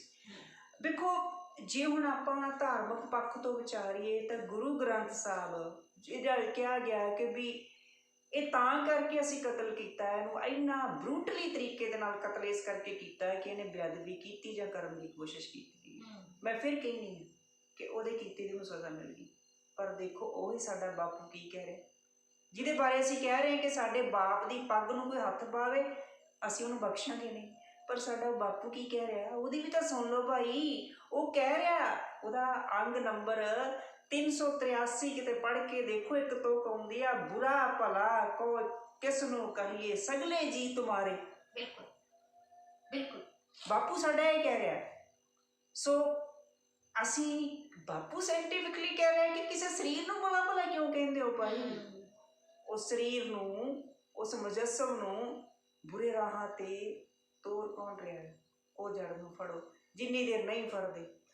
ਸਾਨੂੰ ਗੰਦੇ ਪਾਣੀ ਤੋਂ ਇਨਫੈਕਸ਼ਨ ਹੋਈ ਆ, ਸਾਨੂੰ ਸਟਮਕ ਇਨਫੈਕਸ਼ਨ ਹੋਈ ਆ, ਅਸੀਂ ਪੇਨ ਕਿਲਰ ਲਈ ਜਾਂਦੇ ਆ ਕੁਝ ਸਮੇਂ ਲਈ, ਕਿਉਂਕਿ ਹਰੇਕ ਪੇਨ ਕਿਲਰ ਦੀ 8 ਘੰਟੇ ਦੀ ਮਿਆਦ ਹੁੰਦੀ ਆ। 8 ਘੰਟੇ ਤੋਂ ਬਾਅਦ ਇਨਫੈਕਸ਼ਨ ਤਾਂ ਤੁਹਾਡੀ ਖਤਮ ਨਹੀਂ ਹੋਈ, ਫਿਰ ਪੇਨ ਹੋਣੀ ਸ਼ੁਰੂ ਹੋ ਜਾਂਦੀ ਹੈ। ਸੋ ਕਹਿਣ ਦਾ ਭਾਵ ਹੈ ਕਿ ਗੰਦੇ ਪਾਣੀ ਨੂੰ ਸਾਫ਼ ਕਰ ਲਈਏ, ਹਮੇਸ਼ਾ ਲਈ ਬਚ ਜਾਏंगे ਪੇਟ ਇਨਫੈਕਸ਼ਨ ਤੋਂ।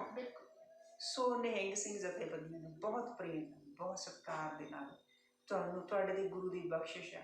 ਵੇਖੋ, ਤੁਹਾਨੂੰ ਗੁਰੂ ਨੇ ਵਿਧੀ ਚੰਨ ਸ਼ੀਨਾ ਗੁਰੂ ਕਾ ਸੀਨਾ ਕਿਹਾ ਸੀ, ਨਿਹੰਗ ਸਿੰਘ ਸੀਗਾ। ਸੋ ਸੀਨੇ ਨਾਲ ਲਾਇਆ ਤੁਹਾਨੂੰ, ਬਾਣਾ ਬਖਸ਼ਿਆ ਤੁਹਾਨੂੰ, ਐਸਾ ਲਾਡਲੀ ਫੌਜ ਕਿਹਾ। ਪਰ ਫਰਜ਼ ਪਛਾਣੋ, ਬਾਪੂ ਕਹਿੰਦਾ ਬੁਰਾ ਕਿਸੇ ਨੂੰ ਨਹੀਂ ਕਹਿਣਾ, ਬੁਰਾ ਭਲਾ ਕੋ ਕਿਸ ਨੂੰ ਕਹੀਏ ਸਗਲੇ ਜੀ ਤੁਮਾਰੇ। 383 ਅੰਗ ਜਿਹੜਾ ਗੁਰੂ ਗ੍ਰੰਥ ਸਾਹਿਬ ਦਾ, ਉਹਦੇ ਤੇ ਅੰਕ ਤੇ ਤੋਕ ਹੈ, ਵਿਚਾਰ ਲਿਓ ਭਾਈ। ਸੋ ਤੁਹਾਡੇ ਕੋਲੇ ਮੌਕਾ ਸੀਗਾ ਸਿੰਘ ਸਾਹਿਬਾਨ ਕਿ ਤੁਸੀਂ ਉਸ ਗਰੀਬੜੇ ਨੂੰ, ਜਿਹੜਾ ਬੰਦਾ ਉਹਨੂੰ ਬੁਰੇ ਕੰਮ ਵਾਸਤੇ ਪ੍ਰੇਰ ਲਿਆ, ਤੁਸੀਂ ਉਸ ਤੋਂ 4 ਗੁਣਾ ਐਨਰਜੀ ਲਾ ਕੇ ਉਸ ਨੂੰ ਚੰਗੇ ਕੰਮ ਵੱਲ ਪ੍ਰੇਰ ਲੈਂਦੇ, ਗੁਰੂ ਦੀ ਸ਼ਰਨ ਚ ਲੈ ਆਉਂਦੇ, ਤੁਹਾਡੀ ਵਾਹ ਹੋਣੀ ਸੀ। ਪਰ ਤੁਸੀਂ ਜੋ ਕੀਤਾ ਰੂਹ ਕੰਬਾਊ ਸੀ, ਉਹਨੂੰ ਸਲਾਉਣਾ ਨਹੀਂ ਬਣਦਾ, ਨਹੀਂ ਸਲਾਉਣਾ। ਮੈਂ ਇਹ ਨਹੀਂ ਕਹਿੰਦੀ ਕਿ ਤੁਸੀਂ ਉਹਨੂੰ ਸਜ਼ਾ ਨਾ ਦਿੰਦੇ ਜਾਂ ਤੁਸੀਂ ਉਹਨੂੰ ਕਾਨੂੰਨ ਦੇ ਹਵਾਲੇ ਕਰਦੇ, ਕਾਨੂੰਨ ਨੇ ਕੋਈ ਉੱਥੇ ਕੁਛ ਨਹੀਂ ਸੀ ਕਰਨਾ। ਪਰ ਸਾਡਾ ਬਾਪੂ ਕੀ ਕਹਿ ਰਿਹਾ, ਬਾਬਾ ਨਾਨਕ, ਉਹਨੇ ਤਾਂ ਜਦੋਂ ਵੇਖੋ ਜਨੇਊ ਪਾਉਣ ਦੀ ਗੱਲ ਆਈ ਆ, ਤੇ ਉਹਨੇ ਉਸ ਧਰਮ ਨੂੰ ਠੋਕਰ ਮਾਰ ਦਿੱਤੀ ਜਿਹਦੇ ਵਿੱਚ ਲਿੰਗ ਭੇਦ ਸੀ। ਬਿਲਕੁਲ। ਜਦੋਂ ਉਹਨਾਂ ਨੇ ਕਿਹਾ ਕਿ ਮੇਰੀ ਭੈਣ ਨੂੰ ਪਾਓ ਜਨੇਊ, ਕਹਿੰਦੇ ਜੀ ਔਰਤਾਂ ਨਹੀਂ ਪਾ ਸਕਦੇ। ਕਹਿੰਦੇ ਅੱਛਾ, ਵੀ ਜਿੱਥੇ ਲਿੰਗ ਭੇਦ ਆ, ਮੈਂ ਤਾਂ ਸਾਰੇ ਭੇਦ ਖਤਮ ਕਰਨਾ ਚਾਹੁੰਦਾ। ਬਾਪੂ ਸਾਡਾ ਸਾਰੇ ਭੇਦ ਖਤਮ ਕਰਨਾ ਚਾਹੁੰਦਾ ਸੀਗਾ, ਚਾਹੁੰਦਾ ਹੀ ਨਹੀਂ ਸੀ, ਚਾਹਿਆ ਉਹਨੇ। ਊਚ ਨੀਚ ਦਾ ਭੇਦਭਾਵ ਨਹੀਂ ਸੀ ਉੱਥੇ, ਨਾ ਲਿੰਗ ਭੇਦ ਰੱਖਣਾ ਚਾਹਿਆ ਗੁਰੂ ਸਾਹਿਬ ਨੇ, ਨਾ ਕੋਈ ਜਾਤੀ ਭੇਦ ਰੱਖਣਾ ਚਾਹਿਆ, ਨਾ ਕੋਈ ਮਜ਼ਹਬ ਭੇਦ। ਰੋਜ਼ੀ ਰੋਟੀ ਜਿਹੜੀ ਹੈਗੀ ਆ ਉਹ ਤਾਂ ਚੱਲ ਰਹੀ ਹੈ, ਠੀਕ ਹੈ, ਲੇਕਿਨ ਰੋਟੀਆਂ ਸੇਕਦੇ ਪੋਲੀਟੀਸ਼ੀਅਨ ਇਸ ਘਟਨਾ ਦੇ ਬਾਰੇ ਚ ਕੀ ਕਹਿ ਰਹੇ ਆ ਕਿ ਇੱਕ ਦਲਿਤ ਮਾਰਿਆ ਗਿਆ, ਉਹਨੂੰ ਮੁਆਵਜ਼ਾ ਮਿਲਣਾ ਚਾਹੀਦਾ। ਉਹ ਭਾਈ ਰੰਗਰੇਟਿਆਂ ਵੱਲੋਂ ਹੀ ਮਾਰਿਆ ਗਿਆ। ਬਿਲਕੁਲ, ਇਹ ਵੀ ਸਵਾਲ ਖੜਾ ਹੁੰਦਾ ਹੈ ਕਿ ਮਰਨ ਵਾਲਾ ਵੀ ਉਸੇ ਵਰਗ ਨਾਲ ਸੰਬੰਧਿਤ ਹੈ, ਮਾਰਨ ਵਾਲਾ ਵੀ ਉਸੇ ਵਰਗ ਨਾਲ ਸੰਬੰਧਿਤ ਹੈ। ਤਾਂ ਇਸ ਤਰ੍ਹਾਂ ਦੀ ਚੀਜ਼ ਸਾਡੇ ਸਿੱਖ ਧਰਮ ਦੇ ਵਿੱਚ ਹੈ ਹੀ ਨਹੀਂ ਕਿ ਅਸੀਂ ਉੱਚੇ ਆ ਜਾਂ ਅਸੀਂ ਨੀਵੇਂ ਆ, ਜਾਂ ਔਰਤ ਹੈ ਜਾਂ ਮਰਦ ਹੈ, ਜਾਂ ਕੋਈ ਨੀਵਾਂ ਹੈ ਜਾਂ ਕੋਈ ਉੱਚਾ ਹੈ। ਜਦੋਂ ਅਸੀਂ ਸਿੱਖ ਹੀ ਹੋ ਗਏ, ਚਾਹੇ ਅਸੀਂ ਸਹਿਜਧਾਰੀ ਸਿੱਖ ਹੀ ਕਿਉਂ ਨਾ ਹੋਈਏ, ਜਦੋਂ ਅਸੀਂ ਸਿੱਖ ਹੀ ਹੋ ਗਏ ਤਾਂ ਸਾਡੇ ਅੰਦਰੋਂ ਜਾਤ ਪਾਤ ਉਸੇ ਵੇਲੇ ਖਤਮ ਹੋ ਗਈ। ਅਸੀਂ ਮਨੁੱਖ ਹਾਂ ਤੇ ਸਿਰਫ ਮਨੁੱਖ ਹੈ। ਔਰ ਡਾਕਟਰ ਸਾਹਿਬ ਉੱਥੇ ਮੈਂ ਕਹਿਣ ਲੱਗੀ ਸੀਗੀ, ਤੁਸੀਂ ਵਿਗਿਆਨਕ ਪੱਖ ਤੋਂ ਸਮਾਜਿਕ ਪੱਖ ਤੋਂ ਵਿਚਾਰ ਰੱਖ ਰਹੇ ਹੋ, ਮੈਂ ਇਸ ਕਰਕੇ ਨਾਲ ਨਾਲ ਸਾਡੇ ਬਾਪੂ ਦੇ ਸਿਧਾਂਤ ਲੈ ਕੇ ਮੈਂ ਨਾਲ ਨਾਲ ਚੱਲਣਾ ਹੈ। ਗੁਰੂ ਗ੍ਰੰਥ ਸਾਹਿਬ ਸਾਡੇ ਪਿਤਾ ਨੇ, ਬਾਪੂ ਨੇ, ਉਹ ਕੀ ਕਹਿ ਰਹੇ ਨੇ ਉਹ ਵੀ ਦੱਸਣਾ ਜ਼ਰੂਰੀ ਹੈ। ਬਿਲਕੁਲ। ਜਦੋਂ ਗੁਰੂ ਬਾਬਾ ਇਹ ਕਹਿੰਦਾ ਹੈ ਕਿ ਜਿਹੜੇ ਧਰਮ ਦੇ ਵਿੱਚ ਲਿੰਗ ਭੇਦ ਆ, ਲਿੰਗ ਅੰਤਰ ਹੈ, ਮੈਨੂੰ ਨਹੀਂ ਮਨਜ਼ੂਰ, ਮੈਂ ਨਹੀਂ ਧਾਰਨ ਕਰਦਾ। ਫਿਰ ਉਹਨਾਂ ਨੇ ਕਿਹਾ ਕਿ ਵੀ 10 ਪੰਡਤ ਇਸ ਜਨੇਊ ਦੇ ਵਿੱਚ ਦਇਆ ਹੈ, ਸੰਤੋਖ ਹੈ, ਜਤ ਹੈ, ਸਤ ਹੈ, ਜੇ ਨਹੀਂ ਹੈ ਤਾਂ ਮਗਰ ਕੀ ਬਚਿਆ? ਫੋਕਟ ਕਰ। ਮਗਰ ਕੀ ਬਚਿਆ? ਕਰੂਲਟੀ। ਮਗਰ ਕੀ ਬਚਿਆ? ਜ਼ੁਲਮ। ਸੋ ਇਸ ਕਰਕੇ ਜਦੋਂ ਸਾਡਾ ਬਾਪੂ ਕਹੀ ਜਾਂਦਾ ਹੈ ਕਿ ਵੀ ਮੈਨੂੰ ਉਹ ਧਰਮ ਹੀ ਮਨਜ਼ੂਰ ਨਹੀਂ ਜਿਹਦੇ ਵਿੱਚ ਜ਼ੁਲਮ ਹੈ, ਕਰੂਲਟੀ ਆ, ਤੇ ਫਿਰ ਅਸੀਂ ਤਾਂ ਉਹ ਅੱਖੋਂ ਪਰੋਖੇ ਕਰਕੇ ਉਹਦਾ ਉਹ ਹਾਲ ਕਰ ਦਿੱਤਾ, ਰੂਹ ਕੰਬਾ। ਸੋ ਵਿਚਾਰੋ, ਨਿਹੰਗ ਸਿੰਘ ਜਥੇਬੰਦੀਆਂ ਨੂੰ ਇਸ 'ਤੇ ਜ਼ਰੂਰ ਵਿਚਾਰ ਕਰ ਲੈਣੀ ਚਾਹੀਦੀ ਹੈ। ਜ਼ਰੂਰ ਸਜ਼ਾ ਦਿੱਤੀ, ਤੁਸੀਂ ਮੰਨਦੇ ਹੋ, ਸਾਰੀਆਂ ਚੀਜ਼ਾਂ ਨੂੰ ਮੱਦੇ ਨਜ਼ਰ ਰੱਖ ਕੇ ਚੱਲੋ। ਬਰਗਾੜੀ ਵਾਲੇ ਬਾਰੇ ਤੁਸੀਂ, ਤੁਹਾਡਾ ਕੀ ਖਿਆਲ ਨਿਹੰਗ ਸਿੰਘ ਜਥੇਬੰਦੀਆਂ ਨੂੰ ਪੁੱਛਦੇ ਹੋ? ਸੋ ਇਹ ਕੁੱਲ ਮਿਲਾ ਕੇ ਡਾਕਟਰ ਸਾਹਿਬ ਮੈਨੂੰ ਲੱਗਦਾ ਕਿ ਜਿਹੜਾ ਸ਼ਾਂਤੀ ਦਾ ਰੋਜ਼ ਉੱਥੇ ਰਾਗ ਲਾਪਿਆ ਜਾਂਦਾ ਹੈ ਕਿ ਸ਼ਾਂਤੀ ਦੇ ਨਾਲ ਚੱਲ ਰਿਹਾ ਧਰਨਾ, ਮੋਰਚਾ, ਵਾਕਈ ਚੱਲ ਰਿਹਾ ਸੀ। ਜੋ ਗੁਰੂ ਦੇ ਸਿਧਾਂਤ ਨੇ, ਜੋ ਗੁਰੂ ਦਾ ਹੁਕਮ ਆ, ਉਹਦੇ ਮੁਤਾਬਕ ਚੱਲ ਰਿਹਾ ਸੀਗਾ, ਹਲੇਮੀ ਦੇ ਨਾਲ ਚੱਲ ਰਿਹਾ ਸੀਗਾ। ਸੋ ਇਹ ਅੱਖ ਦਾ ਤਿਨਕਾ ਬਣਿਆ ਹੋਇਆ ਸੀਗਾ ਪੋਲੀਟੀਸ਼ੀਅਨਸ ਦੇ, ਰਾਜਨੀਤੀਵਾਨਾਂ ਦੇ। ਉਹਨਾਂ ਨੂੰ ਮੌਕਾ ਮਿਲ ਗਿਆ। ਉਹਨਾਂ ਦੀ ਕੋਈ ਨਹੀਂ ਚੱਲੀ ਜਿਸ ਤਰੀਕੇ ਦੇ ਨਾਲ ਲੋਕ ਸ਼ਾਂਤੀ ਦੇ ਨਾਲ ਬੈਠੇ ਸੀ ਉੱਥੇ, ਜਿਸ ਤਰੀਕੇ ਦੇ ਨਾਲ ਦ੍ਰਿੜਤਾ ਦੇ ਨਾਲ ਬੈਠੇ ਸੀ ਉੱਥੇ। ਕੋਈ ਵਾਇਲੈਂਸ ਨਹੀਂ ਸੀ ਕਰ ਰਿਹਾ ਔਰ ਕੋਈ ਜ਼ੁਲਮ ਨਹੀਂ ਸੀ ਉੱਥੇ। ਇੰਨੇ ਵਧੀਆ ਤਰੀਕੇ ਨਾਲ ਚੱਲ ਰਿਹਾ ਸੀਗਾ। ਉਹ ਇੰਨਾ ਕਿ ਇਹਨਾਂ ਨੂੰ ਰੜਕ ਰਿਹਾ ਸੀਗਾ। ਇੱਕ ਤਾਂ ਵਰਲਡ ਲੈਵਲ 'ਤੇ ਜਿਸ ਤਰ੍ਹਾਂ ਉਹਨੂੰ ਮਾਨਤਾ ਮਿਲੀ ਆ, ਕਿਵੇਂ ਬਰਦਾਸ਼ਤ ਕਰਨਗੇ ਸੱਤਾ 'ਚ ਬੈਠੇ ਲੋਕ। ਸੋ ਇਹ ਸਾਰੀ ਸਾਜ਼ਿਸ਼ ਹੈ ਔਰ ਸਾਜ਼ਿਸ਼ ਦੀ ਭੇਟ ਚੜ ਗਿਆ ਇੱਕ ਮਜ਼ਦੂਰ, ਇੱਕ ਗਰੀਬ, ਇੱਕ ਭੁੱਖਾ ਢਿੱਡ। ਸੋ ਨਾ ਕੋ ਦੁਸ਼ਮਣ दोखिया ना ही को मंदा, गुर की सेवा सेवक को नानक खसमै बंदा। ਨਿਹੰਗ ਸਿੰਘ ਜਥੇਬੰਦੀਆਂ ਨੂੰ ਗੁਰੂ ਦਾ ਹੁਕਮ ਆ। ਪਛਾਣੋ ਕੀ ਕਹਿੰਦੇ ਨੇ? ਉਹ ਕਹਿੰਦੇ ਨਾ ਕੋ ਦੁਸ਼ਮਨ ਦੋਖੀਆ ਨਾ ਹੀ ਕੋ ਮੰਦਾ, ਗੁਰ ਕੀ ਸੇਵਾ ਸੇਵਕ ਕੋ ਨਾਨਕ ਸਾਹਿਬ। ਸੇਵਕ ਕੋ ਗੁਰ ਕੀ ਸੇਵਾ, ਸੇਵਕੋ ਸ਼ਬਦ ਵਰਤਿਆ। ਉਹ ਸੇਵਕੋ ਸੁਣੋ ਕੀ ਕਹਿੰਦਾ ਨਾਨਕ, ਨਾਨਕ ਖਸਮੈ ਬੰਦਾ। ਖਸਮ ਦਾ ਬੰਦਾ ਕਿਹੜਾ ਏ? ਜਿਹਦੇ ਸਾਹਮਣੇ ਨਾ ਕੋਈ ਦੁਸ਼ਮਣ ਤੇ ਨਾ ਕੋਈ। ਇਸੇ ਤੇ ਤਾਂ ਕਿਸਾਨ ਪਹਿਰਾ ਦੇ ਰਹੇ ਸੀ, ਇਸੇ ਤੁਕ ਤੇ ਤਾਂ ਫਿਰ ਬਰਦਾਸ਼ਤ ਨਹੀਂ ਹੋਇਆ। ਜਾਣੇ ਅਣਜਾਣੇ, ਭੋਲ ਦੇ ਵਿੱਚ ਉਹ ਹੂਬ ਬਾਬੇ ਨਾਨਕ ਦੀ ਹਰ ਗੱਲ ਤੇ ਪਹਿਰਾ ਦੇ ਕੇ ਬੈਠੇ ਸੀ, ਜਿਹੜੀ ਉਹਨਾਂ ਨੂੰ ਬਰਦਾਸ਼ਤ ਨਹੀਂ ਸੀ। ਸੋ ਵਿਰੋਧੀ ਧਿਰਾਂ ਦੇ ਹੱਥ ਕੰਡਾ ਦੇ ਦਿੱਤਾ ਗਿਆ ਇਸ ਘਟਨਾ ਦੇ ਨਾਲ। ਕਿਤੇ ਨਾ ਕਿਤੇ ਨਿਹੰਗ ਸਿੰਘ ਨੂੰ ਤੁਹਾਨੂੰ ਵਿਚਾਰਨੀ ਪਊਗੀ ਕਿ ਜਿਸ ਤਰੀਕੇ ਨਾਲ ਉਹ ਕਿਸਾਨ ਜਿਹੜੇ ਉੱਥੇ ਬੈਠੇ ਨੇ, ਉਹ ਆਪਦੇ ਬਾਪੂ ਦੀ ਗੱਲ ਤੇ ਤੁਕ ਤੇ ਪਹਿਰਾ ਦੇ ਰਹੇ ਨੇ, ਕੀ ਤੁਸੀਂ ਦੇ ਰਹੇ ਹੋ? ਜ਼ਰੂਰ ਵਿਚਾਰੋ। ਸੋ ਡਾਕਟਰ ਸਾਹਿਬ, ਇਹ ਜਿਹੜਾ ਰਾਜਨੀਤਿਕ ਪੱਖ ਤੋਂ ਤੁਸੀਂ ਕਿਵੇਂ ਦੇਖ ਰਹੇ ਹੋ ਇਸ ਸਾਰੀ ਚੀਜ਼ ਨੂੰ? ਰਾਜਨੀਤਿਕ ਪੱਖ ਤੋਂ ਮੈਂ ਇਹੀ ਕਹਿ ਰਹੀ ਹਾਂ ਕਿ ਹੁਣ ਰਾਜਨੀਤੀਵਾਨਾਂ ਦੇ ਹੱਥ ਦੇ ਵਿੱਚ ਇੱਕ ਫੇਰ ਛੁਣਕਣਾ ਆ ਗਿਆ ਜੀ। ਉਹ ਛਣਕਣਾ ਕੀ ਹੈ ਕਿ ਇੱਥੇ ਤਾਂ ਜੀ ਹਿੰਸਾ ਹੁੰਦੀ ਆ, ਇੱਥੇ ਅਪਰਾਧ ਹੁੰਦੇ ਆ, ਇਸ ਕਰਕੇ ਕੱਲ ਨੂੰ ਸੁਪਰੀਮ ਕੋਰਟ ਦੇ ਵਿੱਚ ਹੁਣ ਪਟੀਸ਼ਨਾਂ ਵੀ ਪੈਣ ਲੱਗ ਗਈਆਂ ਜੀ। ਸੁਪਰੀਮ ਕੋਰਟ ਤੋਂ ਕੱਲ ਨੂੰ ਆਰਡਰ ਵੀ ਕਰਵਾਏ ਜਾ ਸਕਦੇ ਆ ਕਿ ਇਸ ਥਾਂ ਦੇ ਉੱਤੇ ਬਹੁਤ ਜ਼ਿਆਦਾ ਅਪਰਾਧ ਹੋਣ ਲੱਗ ਗਏ ਆ, ਬਰੂਟਲਿਟੀ ਹੋਣ ਲੱਗੀ ਹੈ, ਇਸ ਕਰਕੇ ਇਸ ਧਰਨੇ ਨੂੰ ਚੁਕਾਇਆ ਜਾਵੇ, ਇਸ ਮੋਰਚੇ ਨੂੰ ਖਤਮ ਕੀਤਾ ਜਾਵੇ। ਤਾਂ ਇਹ ਪੋਲੀਟੀਸ਼ੀਅਨਾਂ ਦੇ ਹੱਥ ਦੇ ਵਿੱਚ ਇੱਕ ਹੱਥ ਕੰਡਾ ਆ ਗਿਆ, ਮੁੱਦਾ ਆ ਗਿਆ, ਜਿਸ ਨੂੰ ਵਰਤ ਕੇ ਉਹ ਕੱਲ ਨੂੰ ਸਾਡੇ ਨਾਲ ਕੁਝ ਵੀ ਕਰ ਸਕਦੇ। ਠੀਕ ਹੈ, ਤੇ ਇਹ ਵੀ ਹੋ ਸਕਦਾ ਹੈ ਕਿ ਪੋਲੀਟੀਸ਼ੀਅਨ ਜਿਹੜੇ ਹੈ ਇਸ ਨੂੰ ਛੇਤੀ ਹੀ ਸਾਡੇ ਇਸ ਸਫਲਤਾਪੂਰਨ ਚੱਲ ਰਹੇ ਮੋਰਚੇ ਨੂੰ ਕਿਸੇ ਤਰੀਕੇ ਨਾਲ ਖਤਮ ਕਰ ਦਿਆ ਜਾਵੇ। ਸੋ ਇਹ ਬਹੁਤ ਵੱਡੀ ਇੱਕ ਗੱਲ ਹੋਈ ਆ ਜਿਹਦੇ ਤੇ ਨਿਹੰਗ ਵੀਰਾਂ ਨੂੰ ਸੋਚਣਾ ਚਾਹੀਦਾ ਸੀ, ਪਹਿਰਾ ਦੇਣਾ ਚਾਹੀਦਾ ਸੀ। ਪਰ ਅਸੀਂ ਉਹਨਾਂ ਨੂੰ ਮਾੜਾ ਨਹੀਂ ਕਹਿੰਦੇ, ਬੁਰਾ ਨਹੀਂ ਕਹਿੰਦੇ, ਉਹਨਾਂ ਦਾ ਕੋਈ ਦੋਸ਼ ਵੀ ਨਹੀਂ ਹੈ। ਉਹਨਾਂ ਨੇ ਇੱਕ ਤਰ੍ਹਾਂ ਨਾਲ ਸਜ਼ਾ ਦਿੱਤੀ ਆ ਉਸ ਬੰਦੇ ਨੂੰ ਜਿਨ੍ਹਾਂ ਨੇ ਬਾਪੂ ਪਰ ਨੇ ਡਾਕਟਰ ਸਾਹਿਬ ਤੁਸੀਂ ਸਜ਼ਾ ਕਹਿ ਰਹੇ ਹੋ, ਪਰ ਗੱਲ ਤਾਂ ਇਹ ਪਰ ਬਣਦੀ ਨਹੀਂ ਬਾਪੂ ਨੇ ਸਾਨੂੰ ਕੀ ਕਿਹਾ? ਬਾਪੂ ਨੇ ਕੀ ਕਿਹਾ? ਬਾਕੀਆਂ ਲਈ ਕਾਨੂੰਨ ਉਹਨਾਂ ਦਾ ਕਿਉਂ ਨਹੀਂ ਕੰਮ ਕਰਦਾ ਨਿਹੰਗ ਸਿੰਘਾਂ ਦਾ? ਉੱਥੇ ਜਿਹੜੇ ਐਡੇ ਵੱਡੇ ਜਿਨ੍ਹਾਂ ਨੇ ਅਪਰਾਧ ਕੀਤੇ ਨੇ, ਸਿੱਖ ਕੌਮ ਨੂੰ ਢਾਹ ਲਾਈ ਆ। ਉੱਥੇ ਸਵਾਲ ਨਿਹੰਗ ਵੀਰਾਂ ਤੇ ਇਹ ਬਣਦਾ ਹੈ ਕਿ ਨਿਹੰਗ ਵੀਰੋ ਤੁਸੀਂ ਆਪਣੇ ਵੱਲੋਂ ਸਹੀ ਕਰ ਲਿਆ, ਲੇਕਿਨ ਜਿਹੜਾ ਹੁਣ ਤੱਕ ਐਡਾ ਵੱਡਾ ਅਪਰਾਧ ਹੋਇਆ ਗੁਰੂ ਗ੍ਰੰਥ ਸਾਹਿਬ ਦੇ ਵਰਕੇ ਉਹ ਤਾਂ ਅੰਗ ਜਿਹੜੇ ਆ ਗਲੀਆਂ 'ਚ ਰੁਲੇ ਨੇ, ਉਹਨਾਂ ਤੋਂ ਨਿਜਾਤ ਦਿਵਾਉਣੀ ਕਦੋਂ ਹੈ ਤੁਸੀਂ? ਜੇ ਤੁਸੀਂ ਇੰਨੇ ਲਾਡਲੀ ਫੌਜ ਹੋ, ਤੁਸੀਂ ਪੈਨ ਬੈਨ ਗੁਰੂ ਦੇ ਹੁਕਮ ਤੇ ਪਹਿਰਾ ਦਿੰਦੇ ਹੋ, ਤਾਂ ਫਿਰ ਸਿੱਖ ਸਮਾਜ ਨੂੰ, ਸਿੱਖ ਕੌਮ ਨੂੰ ਉਹਨਾਂ ਦੋਸ਼ੀਆਂ ਤੋਂ ਵੀ ਸਾਨੂੰ ਇਨਸਾਫ ਦਿਵਾਓ ਜਿਹੜੇ ਦੋਸ਼ੀਆਂ ਨੇ 6 ਸਾਲ ਤੋਂ ਸਾਨੂੰ ਲੀਰ ਕੀਤਾ ਪਿਆ, ਸਾਡੇ ਹਿਰਦੇ ਬਲੂੰਦਰੇ ਪਏ ਆ, ਉਹਨਾਂ ਤੱਕ ਸਾਡੀ ਪਹੁੰਚ ਕਿਉਂ ਨਹੀਂ? ਸੋ ਡਾਕਟਰ ਸਾਹਿਬ ਮੈਨੂੰ ਲੱਗਦਾ ਹੈ ਕਿ ਵੀ ਜੇ ਆਪਾਂ ਮੋਰਚੇ ਦੀ ਗੱਲ ਕਰੀਏ ਉਹਦੇ 'ਤੇ ਕੋਈ ਪ੍ਰਭਾਵ ਹੈ, ਮੈਨੂੰ ਲੱਗਦਾ ਵੀ ਸਿੱਖ ਆਗੂਆਂ ਨੇ ਇੱਕ ਬਹੁਤ ਵਧੀਆ ਜਿਹੜਾ ਉਸ ਵੇਲੇ ਇੱਕ ਫੈਸਲਾ ਲੈ ਕੇ ਜਿਹੜਾ ਉਹਨਾਂ ਨੇ ਕਾਨਫਰੰਸ ਬੁਲਾ ਕੇ ਕਹਿ ਦਿੱਤਾ ਹੈ ਕਿ ਇਹ ਸਾਡੇ ਨਾਲੋਂ ਇੱਕ ਅਲੱਗ ਸੈੱਲ ਹੈ, ਅਲੱਗ ਤੌਰ 'ਤੇ ਬੈਠੇ ਹੋਏ ਨੇ। ਕਾਰਨ ਕਿ ਅਸੀਂ ਫਿਰ ਦੁਨੀਆ ਭਰ ਦੇ ਲੋਕਾਂ ਨੂੰ ਇਹ ਅਪੀਲ ਕਰਦੇ ਹਾਂ, ਦੱਸਣਾ ਚਾਹੁੰਦੇ ਇਸ ਮਾਧਿਅਮ ਰਾਹੀਂ ਕਿ ਕਿਸਾਨਾਂ ਦੇ ਵਿੱਚ ਜਾਂ ਕਿਸਾਨ ਮੋਰਚੇ ਦੇ ਵਿੱਚ ਇੱਦਾਂ ਦੀ ਕੋਈ ਘਟਨਾ ਨਹੀਂ, ਕੋਈ ਇਸ ਤਰ੍ਹਾਂ ਦੀ ਗੱਲ ਨਹੀਂ ਹੈਗੀ, ਕੋਈ ਵਾਇਲੈਂਸ ਨਹੀਂ ਕਰਦਾ, ਕੋਈ ਹਿੰਸਾ ਨਾਂ ਦੀ ਕੋਈ ਉੱਥੇ ਚੀਜ਼ ਨਹੀਂ ਹੈਗੀ।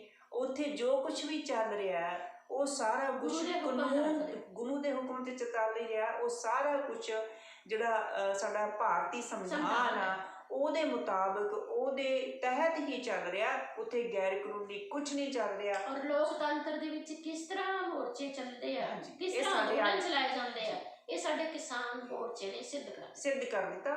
ਔਰ ਸਾਡੇ ਕਿਸਾਨ ਆਗੂ ਬੜੇ ਸੂਝਵਾਨ ਨੇ, ਉਹ ਹਰੇਕ ਚੀਜ਼ ਨੂੰ ਬੜੇ ਸੋਚ ਸਮਝ ਕੇ ਕਦਮ ਪੁੱਟ ਰਹੇ ਨੇ। ਇਹੀ ਕਾਰਨ ਹੈ ਕਿ ਉਹਨਾਂ ਦੀ ਸੂਝ-ਬੂਝ ਔਰ ਉਹਨਾਂ ਦੀ ਸ਼ਾਂਤੀ, ਉਹਨਾਂ ਦੇ ਦ੍ਰਿੜ ਇਰਾਦੇ ਅੱਜ ਉਹਨਾਂ ਨੂੰ ਵਰਲਡ ਲੈਵਲ ਤੱਕ ਲੈ ਗਏ ਨੇ। ਸੋ ਅਸੀਂ ਇਹ ਕਾਮਨਾ ਕਰਦੇ ਹਾਂ, ਅਸੀਂ ਸਰਕਾਰ ਨੂੰ ਵੀ ਅਪੀਲ ਕਰਦੇ ਹਾਂ ਕਿ ਹੁਣ ਇਹਦੇ 'ਤੇ ਰੋਟੀਆਂ ਨਾ ਸੇਕੀਆਂ ਜਾਣ, ਕਿਸਾਨ ਮੋਰਚੇ ਨੂੰ ਇਹਦਾ ਨਿਸ਼ਾਨਾ ਨਾ ਬਣਾਇਆ ਜਾਵੇ। ਵੀ ਜੋ ਕੁਝ ਹੋਇਆ ਇਹਦੇ ਪਿੱਛੇ ਜਿਹੜੇ ਕਾਰਨ ਨੇ, ਇਹਦੇ ਪਿੱਛੇ ਤੱਥ ਨੇ, ਉਹਨਾਂ ਨੂੰ ਬੜਾ ਜਿਹੜਾ ਉਹ ਨਿਰਪੱਖ ਨਿਆਇਕ ਜਾਂਚ ਉਹਦੀ ਹੋਣੀ ਚਾਹੀਦੀ ਹੈ ਔਰ ਬੜਾ ਇਮਾਨਦਾਰੀ ਦੇ ਨਾਲ ਹੋਣੀ ਚਾਹੀਦੀ ਜੋ ਕੁਛ ਵੀ ਵਾਪਰਿਆ। ਕਿਉਂਕਿ ਬਾਰ-ਬਾਰ ਇਹ ਗੱਲ ਇੱਕ ਹੋਰ ਕਰ ਲਈਏ ਕਿ ਬਾਰ-ਬਾਰ ਉਹਦੀ ਜਿਹੜੇ ਪਰਿਵਾਰਕ ਮੈਂਬਰ ਨੇ ਉਹ ਕਿਸੇ ਸੰਧੂ ਦਾ ਨਾਮ ਲੈ ਰਹੇ ਨੇ, ਅਸੀਂ ਨਹੀਂ ਲੈ ਰਹੇ। ਤੁਸੀਂ ਸੋਸ਼ਲ ਮੀਡੀਆ ਤੇ ਦੇਖੋ ਲੋਕ ਰੌਲਾ ਪਾ ਰਹੇ ਨੇ ਕਿ ਵੀ ਸੰਧੂ ਕੌਣ ਆ ਜੀ, ਉਹ ਕਿਉਂ ਸਾਹਮਣੇ ਨਹੀਂ ਲੈ ਕੇ ਆਇਆ ਜਾ ਰਿਹਾ। ਸੋ ਸੰਧੂ ਜਿਹੜੀ ਆ ਤਸਵੀਰ ਵਾਇਰਲ ਹੋਈ ਆ ਉਹਦੇ ਸੱਚ ਦੀ ਤਹਿ ਤੱਕ ਜਾਣਾ ਚਾਹੀਦਾ, ਕਿਉਂਕਿ ਬਾਬਾ ਜੀ ਨੇ ਕੋਈ ਉਹਦਾ ਪੁਖਤਾ ਉਹਦਾ ਜਿਹੜਾ ਜਵਾਬ ਨਹੀਂ ਦਿੱਤਾ, ਕੋਈ ਉਹਨਾਂ ਤੋਂ ਕਲੈਰੀਫਿਕੇਸ਼ਨ ਨਹੀਂ ਹੋਈ ਕਿ ਵੀ ਉਹ ਕਿਉਂ ਸੀ ਤਸਵੀਰ ਉਹਦੇ ਨਾਲ। ਉਹ ਸਾਰੇ ਪਿੱਛੇ ਜਾਣਾ ਚਾਹੀਦਾ। ਅਸੀਂ ਵੀ ਕਹਿੰਦੇ ਹਾਂ ਕਿ ਕਿਸਾਨ ਮੋਰਚੇ ਨਾਲ ਇਹਦਾ ਕੋਈ ਲਿੰਕ ਨਹੀਂ ਹੈਗਾ। ਸੋ ਕਿਸਾਨ ਮੋਰਚਾ ਸ਼ਾਂਤੀ ਨਾਲ ਚੱਲ ਰਿਹਾ ਔਰ ਕਾਨੂੰਨ ਦੇ ਦਾਇਰੇ ਦੇ ਅੰਦਰ ਰਹਿ ਕੇ ਚੱਲ ਰਿਹਾ। ਜੇਕਰ ਉਹਨਾਂ ਨੇ ਵਾਇਲੈਂਸ ਕਰਨੀ ਹੁੰਦੀ, 1 ਸਾਲ ਤੋਂ ਬੈਠੇ ਨੇ ਉੱਥੇ ਪੂਰੇ ਪੰਜਾਬ ਦਾ, ਹਰਿਆਣੇ ਦਾ ਨੌਜਵਾਨ ਹੈ ਜਿਹਨੂੰ ਅਸੀਂ ਕਹਿੰਦੇ ਕਿ ਯੂਪੀ ਦਾ ਹੈ, ਕਿ ਅਸੀਂ ਕਹਿ ਦਿੰਦੇ ਹਾਂ ਕਿ ਜਵਾਨੀ ਅੱਥਰੀ ਹੁੰਦੀ ਆ, ਉਹ ਕੁਛ ਵੀ ਕਰ ਸਕਦੇ ਸੀਗੇ। ਪਰ ਨਹੀਂ, ਸਾਰਿਆਂ ਨੇ ਜੋ ਵੀ ਉੱਥੇ ਚੱਲ ਰਿਹਾ ਹਰ ਇੱਕ ਬੰਦਾ ਕਾਨੂੰਨ ਦੇ ਦਾਇਰੇ 'ਚ ਰਹਿ ਕੇ ਉੱਥੇ ਵਿਚਰਿਆ। ਕੋਈ ਕਿਸੇ ਨੂੰ ਵਾਇਲੈਂਸ ਦੀ ਨਾ ਸਿੱਖਿਆ ਦੇ ਰਿਹਾ, ਨਾ ਪ੍ਰੇਰਨਾ ਦੇ ਰਿਹਾ। ਸਟੇਜ ਤੋਂ ਰੋਜ਼ ਬੋਲਿਆ ਜਾ ਰਿਹਾ ਕਿ ਅਸੀਂ ਸ਼ਾਂਤੀ ਨਾਲ ਬੈਠਣਾ, ਉਹ ਸ਼ਾਂਤੀ ਨਾਲ ਬੈਠੇ ਆ। ਜਦ ਕਿ 700 ਦੇ ਕਰੀਬ ਉੱਥੇ ਕਿਸਾਨਾਂ ਦੀਆਂ ਜਾਨਾਂ ਵੀ ਚਲੀਆਂ ਗਈਆਂ। ਔਰ ਜੇਕਰ ਉਹਦਾ ਵੀ ਉਹ ਜਿਹੜਾ ਰੋਸ ਪ੍ਰਗਟ ਕਰਦੇ ਨੇ, ਉਹ ਵੀ ਇੱਕ ਕਾਨੂੰਨੀ ਦਾਇਰੇ ਦੇ ਵਿੱਚ ਰਹਿ ਕੇ ਕਰਦੇ ਨੇ। ਸੋ ਵਾਰ-ਵਾਰ ਜਿੰਨੇ ਵੀ ਦੇਸ਼ਾਂ ਵਿਦੇਸ਼ਾਂ ਦੇ ਵਿੱਚ ਬੈਠੇ ਲੋਕ ਕਿਸਾਨ ਮੋਰਚੇ ਦੀ ਕਿੰਤੂ ਪ੍ਰੰਤੂ ਕਰਦੇ, ਉਹਨਾਂ ਨੂੰ ਹੱਥ ਜੋੜ ਕੇ ਬੇਨਤੀ ਆ ਕਿ ਇਹਨੂੰ ਚੱਲ ਲੈਣ ਦਿਓ। ਇਹਦੇ ਵਿੱਚੋਂ ਬੜੇ ਮਸਲੇ ਹੱਲ ਹੋਣੇ ਨੇ। ਸਿਰਫ ਕਿਸਾਨਾਂ ਦੇ ਨਹੀਂ ਹੋਣੇ ਜੀ ਕਿਉਂਕਿ ਪੂਰੇ ਜਿਹੜੇ ਭਾਰਤ ਵਾਸੀ ਹੈ, ਹਰ ਇੱਕ ਮਨੁੱਖ ਜੋ ਰੋਟੀ ਖਾਂਦਾ, ਹਰੇਕ ਦਾ ਮਸਲਾ ਹੱਲ ਉਹ ਉਸ ਤੇ ਬੈਠੇ ਹੋਏ ਨੇ, ਉਸ ਜੜ ਤੇ ਜਿਹੜਾ ਇਹਨੂੰ ਜੜ ਕਹਿ ਸਕਦੇ ਹਾਂ ਧਰਨੇ ਨੂੰ, ਜਿਹੜਾ ਮੋਰਚਾ ਦਿੱਲੀ ਦਾ, ਔਰ ਆਗੂਆਂ ਦੀ ਸੂਝ-ਬੂਝਤਾ ਦੇ ਨਾਲ ਚੱਲ ਰਿਹਾ, ਉਹ ਜੜ ਹੈ ਜਿਸ ਦਾ ਜਦੋਂ ਫਲ, ਜਦੋਂ ਦਰਖਤ, ਜਦੋਂ ਤਣਾ ਨਿਕਲੇਗਾ ਨਾ, ਦਰਖਤ ਇੰਨਾ ਮਜ਼ਬੂਤ ਤਣਾ ਹੋਏਗਾ, ਔਰ ਜਿਹੜੀਆਂ ਉਹਦੀਆਂ ਬ੍ਰਿਕਸ਼ ਦੀਆਂ ਟਾਹਣੀਆਂ ਨਿਕਲਦੀਆਂ ਨੇ, ਜਿਹੜੇ ਉਹਨਾਂ ਦੇ ਫਰੂਟ ਹੋਣਗੇ, ਉਹ ਇੰਨਾ ਆਨੰਦ ਦੇਣਗੇ, ਜ਼ਿੰਦਗੀ ਦੇ ਸਾਰੇ ਮਸਲੇ ਹੱਲ ਹੋ ਜਾਣਗੇ। ਸੋ ਕਿਰਪਾ ਕਰਕੇ ਮੇਰਾ ਖਿਆਲ ਹੈ ਕਿ ਅਸੀਂ ਫਿਰ ਪ੍ਰਸ਼ਾਸਨ ਨੂੰ, ਪੋਲੀਟਿਕਸ ਨੂੰ, ਔਰ ਜਿਹੜਾ ਨਿਆਂਪਾਲਿਕਾ ਹੈਗੀ ਆ, ਸਾਰਿਆਂ ਨੂੰ ਹੱਥ ਜੋੜ ਕੇ ਬੇਨਤੀ ਕਰਦੇ ਹਾਂ ਕਿ ਇਸ ਘਟਨਾ ਦੇ ਪਿੱਛੇ ਹੱਥ ਕਿਸ ਦਾ ਸੀ, ਸੰਧੂ ਕੌਣ ਹੈ, ਔਰ ਉਸ ਜਿਹੜੀ ਤਸਵੀਰ ਆ ਉਹਦਾ ਸੱਚ ਕੀ ਹੈ, ਇਹਨਾਂ ਸਾਰੀਆਂ ਚੀਜ਼ਾਂ ਨੂੰ ਬਰੀਕੀ ਦੇ ਨਾਲ ਛਾਣਬੀਨ ਕਰਕੇ ਹੀ ਅਸਲੀ ਦੋਸ਼ੀ ਜਿਹੜਾ ਉਹਨੂੰ ਫੜ ਕੇ ਸਜ਼ਾ ਦੇਣੀ ਚਾਹੀਦੀ ਆ। ਉਹਦਾ ਜੋ ਹੋਣਾ ਸੀ ਸੋ ਹੋ ਗਿਆ। ਕਿਸਾਨ ਮੋਰਚੇ ਦੇ ਨਾਲ ਕੋਈ ਲਿੰਕ ਨਹੀਂ। ਇੱਕ ਤੁਸੀਂ ਡਾਕਟਰ ਸਾਹਿਬ ਜਿਹੜੀ ਸਮਾਜਿਕ ਪੱਖ ਤੋਂ ਵਿਚਾਰੀ ਸੀ, ਮੈਨੂੰ ਜਦੋਂ ਇਸ ਚੀਜ਼ ਦਾ ਬੜਾ ਦੁੱਖ ਹੋਇਆ ਕਿ ਜਦੋਂ ਉੱਥੇ ਉਹਦੇ ਪਿੰਡ ਦਿਆਂ ਨੇ ਜਿਹੜਾ ਉਹ ਨਹੀਂ ਕਰਨ ਦਿੱਤਾ ਗਿਆ, ਸੰਸਕਾਰ ਨਹੀਂ ਕਰਨ ਦਿੱਤਾ। ਨਹੀਂ, ਕਰਨ ਤਾਂ ਦਿੱਤਾ ਗਿਆ, ਲੇਕਿਨ ਉਹਨਾਂ ਨੇ ਕਿਹਾ ਕਿ ਸਿੱਖ ਰੋ ਰੀਤਾਂ ਅਨੁਸਾਰ ਅਰਦਾਸ ਨਹੀਂ ਕਰਨੀ, ਅਰਦਾਸ ਨਹੀਂ ਕਰਨੀ। ਸੋ ਇੱਥੇ ਗੱਲ ਯਾਦ ਆ ਰਹੀ ਹੈ ਕਿ ਸਾਡੇ ਦਸ਼ਮੇਸ਼ ਪਿਤਾ ਜੀ ਦੇ ਚਾਰੇ ਸਾਹਿਬਜ਼ਾਦੇ ਸ਼ਹੀਦ ਕਰ ਦਿੱਤੇ ਸੀ ਔਰੰਗਜ਼ੇਬ ਨੇ, ਤੇ ਬਹਾਦਰ ਸ਼ਾਹ ਜ਼ਫਰ ਆਉਂਦਾ ਹੈ ਉਹਨਾਂ ਦੇ ਕੋਲ ਮਦਦ ਲੈਣ ਵਾਸਤੇ। ਈਵਨ ਕਿ ਤਿਲਕ ਵੀ ਗੁਰੂ ਪਿਤਾ ਹੀ ਲਾਉਂਦੇ ਹੋ, ਗੁਰਗੱਦੀ ਦਾ ਤਿਲਕ ਵੀ ਗੁਰੂ ਪਿਤਾ ਜੀ। ਬਿਲਕੁਲ।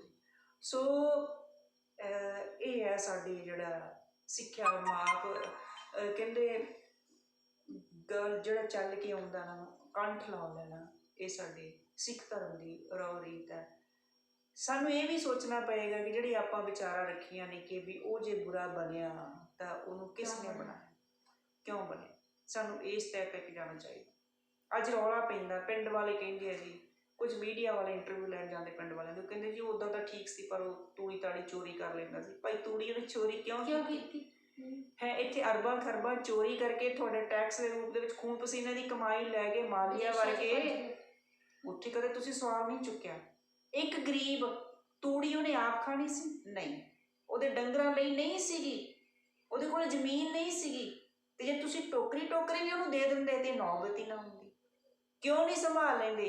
ਪਿੰਡ ਇੱਕ ਇਕਾਈ ਹੈ, ਪਿੰਡ ਇੱਕ ਪਰਿਵਾਰ ਹੁੰਦਾ, ਜੇ ਉਹਦੇ ਵਿੱਚ 100, 50, 1000 ਘਰ ਹੈ, ਤੁਸੀਂ ਸਾਰਾ 1000 ਘਰ ਦਾ ਇੱਕ ਪਰਿਵਾਰ ਹੋ, ਆਪਸ ਵਿੱਚ ਪਰਿਵਾਰ ਵੰਡ ਕੇ ਨਹੀਂ ਖਾ ਸਕਦਾ। ਇਸ ਘਟਨਾ ਤੋਂ ਸਬਕ ਲਿਆ ਜਾ ਸਕਦਾ, ਇਸ ਘਟਨਾ ਤੋਂ ਸਬਕ ਲਿਆ ਜਾ ਸਕਦਾ ਹੈ ਕਿ ਜੇ ਕੋਈ ਤੁਹਾਡਾ ਭਾਈ ਬੰਦ ਥੁੜਿਆ ਬੈਠਾ ਹੈ, ਚਾਹੇ ਉਹ ਉੱਚੇ ਵਰਗ ਨਾਲ ਸੰਬੰਧਿਤ ਹੈ, ਚਾਹੇ ਉਹ ਨੀਵੇਂ ਵਰਗ ਨਾਲ ਸੰਬੰਧਿਤ ਹੈ, ਕਿਸੇ ਵੀ ਤਰੀਕੇ ਨਾਲ ਉਹਨੂੰ ਤੁਹਾਡੀ ਲੋੜ ਹੈ ਤੇ ਤੁਸੀਂ ਉਹਦੇ ਲਈ ਹੱਥ ਉਹਦਾ ਫੜੋ, ਉਹਦੇ ਨਾਲ ਜਾ ਕੇ ਖੜੋ, ਉਹਨੂੰ ਜੋ ਲੋੜ ਹੈ ਉਹਨੂੰ ਦਿਓ, ਤਾਂ ਕਿ ਉਹ ਬੁਰੇ ਕੰਮਾਂ ਤੋਂ ਪਰਹੇਜ਼ ਰੱਖੇ, ਉਹ ਇੱਕ ਸਿੱਧਾ ਸਾਦਾ ਸੁੰਦਰ ਨਾਗਰਿਕ ਬਣ ਕੇ ਆਪਣੇ ਦੇਸ਼ ਦੀ ਵਿਕਾਸ ਦੇ ਵਿੱਚ ਕੁਝ ਹਿੱਸਾ ਪਾ ਸਕੇ। ਬਿਲਕੁਲ ਡਾਕਟਰ ਸਾਹਿਬ। ਫਿਰ ਅਸੀਂ ਇੱਥੇ ਆਉਂਦੇ ਹਾਂ ਕਿ ਕਿਰਤ ਕਰੋ, ਵੰਡ ਛਕੋ, ਨਾਮ ਜਪੋ ਦਾ ਸਿਧਾਂਤ ਜੋ ਗੁਰੂ ਸਾਨੂੰ ਦੇ ਕੇ ਗਏ ਆ, ਉਸ ਸਿਧਾਂਤ ਤੇ ਪਹਿਰਾ ਦਿੰਦਿਆਂ ਅਸੀਂ ਕਿਰਤ ਤਾਂ ਕਰਦੇ ਹੀ ਹਾਂ, ਵੰਡ ਕੇ ਵੀ ਛਕਦੇ ਹਾਂ, ਲੰਗਰ ਵੀ ਬੜੇ ਲਾਉਂਦੇ ਆ, ਠੀਕ ਹੈ। ਪਰ ਜਦੋਂ ਅਸੀਂ ਆਪਣੇ ਹੀ ਘਰਾਂ ਦੇ ਵਿੱਚ, ਆਪਣੇ ਹੀ ਭਾਈਬੰਦ, ਆਪਣੇ ਹੀ ਪਿੰਡ ਦੇ ਵਿੱਚ, ਆਪਣੇ ਹੀ ਜਿਹੜੇ ਅੜੇ ਥੋੜੇ ਬੈਠੇ ਘਰ ਪਰਿਵਾਰ ਹੈ, ਜਦੋਂ ਅਸੀਂ ਉਹਨਾਂ ਦੀ ਬਾਂਹ ਨਹੀਂ ਫੜਦੇ ਤਾਂ ਫਿਰ ਇਸ ਤਰ੍ਹਾਂ ਦੀਆਂ ਬੇਅਦਬੀ ਵਰਗੀਆਂ ਘਟਨਾਵਾਂ ਵੀ ਵਾਪਰਦੀਆਂ ਨੇ, ਤੇ ਫਿਰ ਇਸ ਤਰ੍ਹਾਂ ਦੀਆਂ ਜਾਨੋਂ ਮਾਰਨ ਵਾਲੀਆਂ ਘਟਨਾਵਾਂ ਵੀ ਅੰਜਾਮ ਦਿੱਤੀਆਂ ਜਾਂਦੀਆਂ ਨੇ। ਸੋ ਇਹਨਾਂ ਘਟਨਾਵਾਂ ਨੂੰ ਠੱਲ ਪਾਈ ਜਾ ਸਕਦੀ ਹੈ ਜੇ ਅਸੀਂ ਭਰਾਤਰੀ ਭਾਵ ਨਾਲ ਰਹਿਣਾ ਸਿੱਖ ਜਾਈਏ, ਜੇ ਅਸੀਂ ਆਪਣੇ ਲੋੜਵੰਦ ਭਾਈਆਂ ਦੀ ਮਦਦ ਕਰਨੀ ਸਿੱਖ ਜਾਈਏ। ਸੋ ਇਹ ਸਾਰੀਆਂ ਚੀਜ਼ਾਂ ਅਖੀਰ ਤੇ ਮੈਂ ਇਹ ਕਹਿਣਾ ਚਾਹਾਂਗੀ, ਫਿਰ ਬਾਪੂ ਦੀ ਗੱਲ ਕਹਿ ਮਨ ਮੈਲੇ ਸਭ ਕਿਛ ਮੈਲਾ, ਤਨ ਧੋਤੇ ਮਨ ਹੱਛਾ ਨਾ ਹੋਏ। ਸੋ ਇਹ ਪੋਲੀਟੀਸ਼ੀਅਨਸ ਤੇ ਟੁੱਕਦੀ ਗੱਲ ਹੈ, ਉਹਨਾਂ ਨੂੰ ਵੀ ਵਿਚਾਰਨਾ ਪਏਗਾ। ਉਹ ਆਪਣੀ ਸੱਤਾ ਦੀ ਖਾਤਰ, ਸੱਤਾ ਚਾਹੇ ਉਹ ਪ੍ਰਭੂ ਸੱਤਾ ਕਹਿ ਲਾਂਗੇ ਅਸੀਂ, ਚਾਹੇ ਉਹ ਧਨ ਸੱਤਾ ਹੈ, ਚਾਹੇ ਉਹ ਬਾਹੂਬਲ ਹੈ, ਚਾਹੇ ਉਹ ਧਨ ਬਲ ਬਾਹੂਬਲ, ਤੇ ਫਿਰ ਕੁਰਸੀ ਦਾ ਜਿਹੜਾ ਸੱਤਾ ਜਿਹੜੀ ਉਹਨਾਂ ਨੂੰ, ਉਹਦੀ ਖਾਤਰ ਜਿਸ ਤਰ੍ਹਾਂ ਉਹ ਇਹਨਾਂ ਨੂੰ ਕਮੀਆਂ ਨੂੰ, ਇਹਨਾਂ ਨੂੰ ਭੁੱਖੇ ਢਿੱਡਾਂ ਨੂੰ ਵਰਤ ਰਹੇ ਆ, ਉਹ ਬਹੁਤ ਘਿਨਾਉਣੇ ਅਪਰਾਧ ਨੇ, ਪਾਪ ਨੇ। ਸੋ ਬੇਨਤੀ ਉਹਨਾਂ ਨਿਹੰਗ ਜਥੇਬੰਦੀਆਂ ਨਾਲ, ਉਹਨਾਂ ਦੇ ਨਾਲ ਵੀ ਹਿਸਾਬ ਕਿਤਾਬ ਕਰ ਲਓ। ਸੋ ਇੰਨੀਆਂ ਵਿਚਾਰਾਂ ਦੇ ਨਾਲ ਮੇਰੇ ਡਾਕਟਰ ਸਾਹਿਬ ਲਈ ਇਜਾਜ਼ਤ, ਇਹਨੂੰ ਲੜੀਵਾਰ ਰੱਖਾਂਗੇ। ਸਾਡਾ ਨਜ਼ਰੀਆ ਨਾ ਹੇਠ ਆਪਾਂ ਬਿਲਕੁਲ ਇਸ ਤੋਂ ਅੱਗੇ ਇਸ ਚੱਲਦਾ ਪ੍ਰੋਗਰਾਮ ਰੱਖਾਂਗੇ। ਜੀ। ਸੋ ਸੋ ਸਾਰਿਆਂ ਨੂੰ ਹੱਥ ਜੋੜ ਕੇ ਧੰਨਵਾਦ। ਬੋਲਦਿਆਂ ਵਿਚਾਰਾਂ ਕਰਦਿਆਂ ਕਈ ਵਾਰੀ ਇਮੋਸ਼ਨਲ ਹੋ ਕੇ ਜੇ ਕੋਈ ਲਫ਼ਜ਼ ਵੱਧ ਘੱਟ ਹੇਰ-ਫੇਰ ਹੋ ਬੋਲਿਆ ਗਿਆ ਗਿਆ। ਹੋਵੇ, ਸੋ ਤੁਸੀਂ ਸਾਰੇ ਬਖਸ਼ਣਯੋਗ, ਸੋ ਮਾਫ ਉਹਦੇ ਲਈ ਕਰਨਾ, ਮਾਫ਼ੀ ਮੰਗਦੇ ਮਾਫੀ ਹਾਂ। ਚਾਹੁੰਦੇ ਹਾਂ। ਔਰ ਕੋਸ਼ਿਸ਼ ਇਹੀ ਕੀਤੀ ਸੀਗੀ ਕਿ ਇਹਨੂੰ ਹਰ ਪੱਖ ਤੋਂ ਵਿਚਾਰਿਆ ਜਾਵੇ। ਤੇ ਬਾਕੀ ਗੁਰਬਾਣੀ ਦੀਆਂ ਤੁਕਾਂ ਵੀ, ਜੇ ਕਿਤੇ ਗੁਰਬਾਣੀ ਨੂੰ ਵਿਚਾਰਦਿਆਂ ਕੋਈ ਅੱਖਰ ਵੱਧ ਘੱਟ ਹੋ ਗਿਆ ਤਾਂ ਵੀ ਸੰਗਤ ਜਿਹੜੀ ਆ ਉਹ ਬਖਸ਼ਣਯੋਗ ਹੈ। ਕਈ ਵਾਰੀ ਹੋ ਜਾਂਦਾ ਬੋਲਦਿਆਂ ਬੋਲਦਿਆਂ। ਸੋ ਮਾਫੀ ਦੇ ਪਾਤਰ। ਇੰਨੀਆਂ ਵਿਚਾਰਾਂ ਦੇ ਨਾਲ ਲਈ ਇਜਾਜ਼ਤ। ਸਤਿ ਸ਼੍ਰੀ ਅਕਾਲ। ਸਤਿ ਸ਼੍ਰੀ ਅਕਾਲ।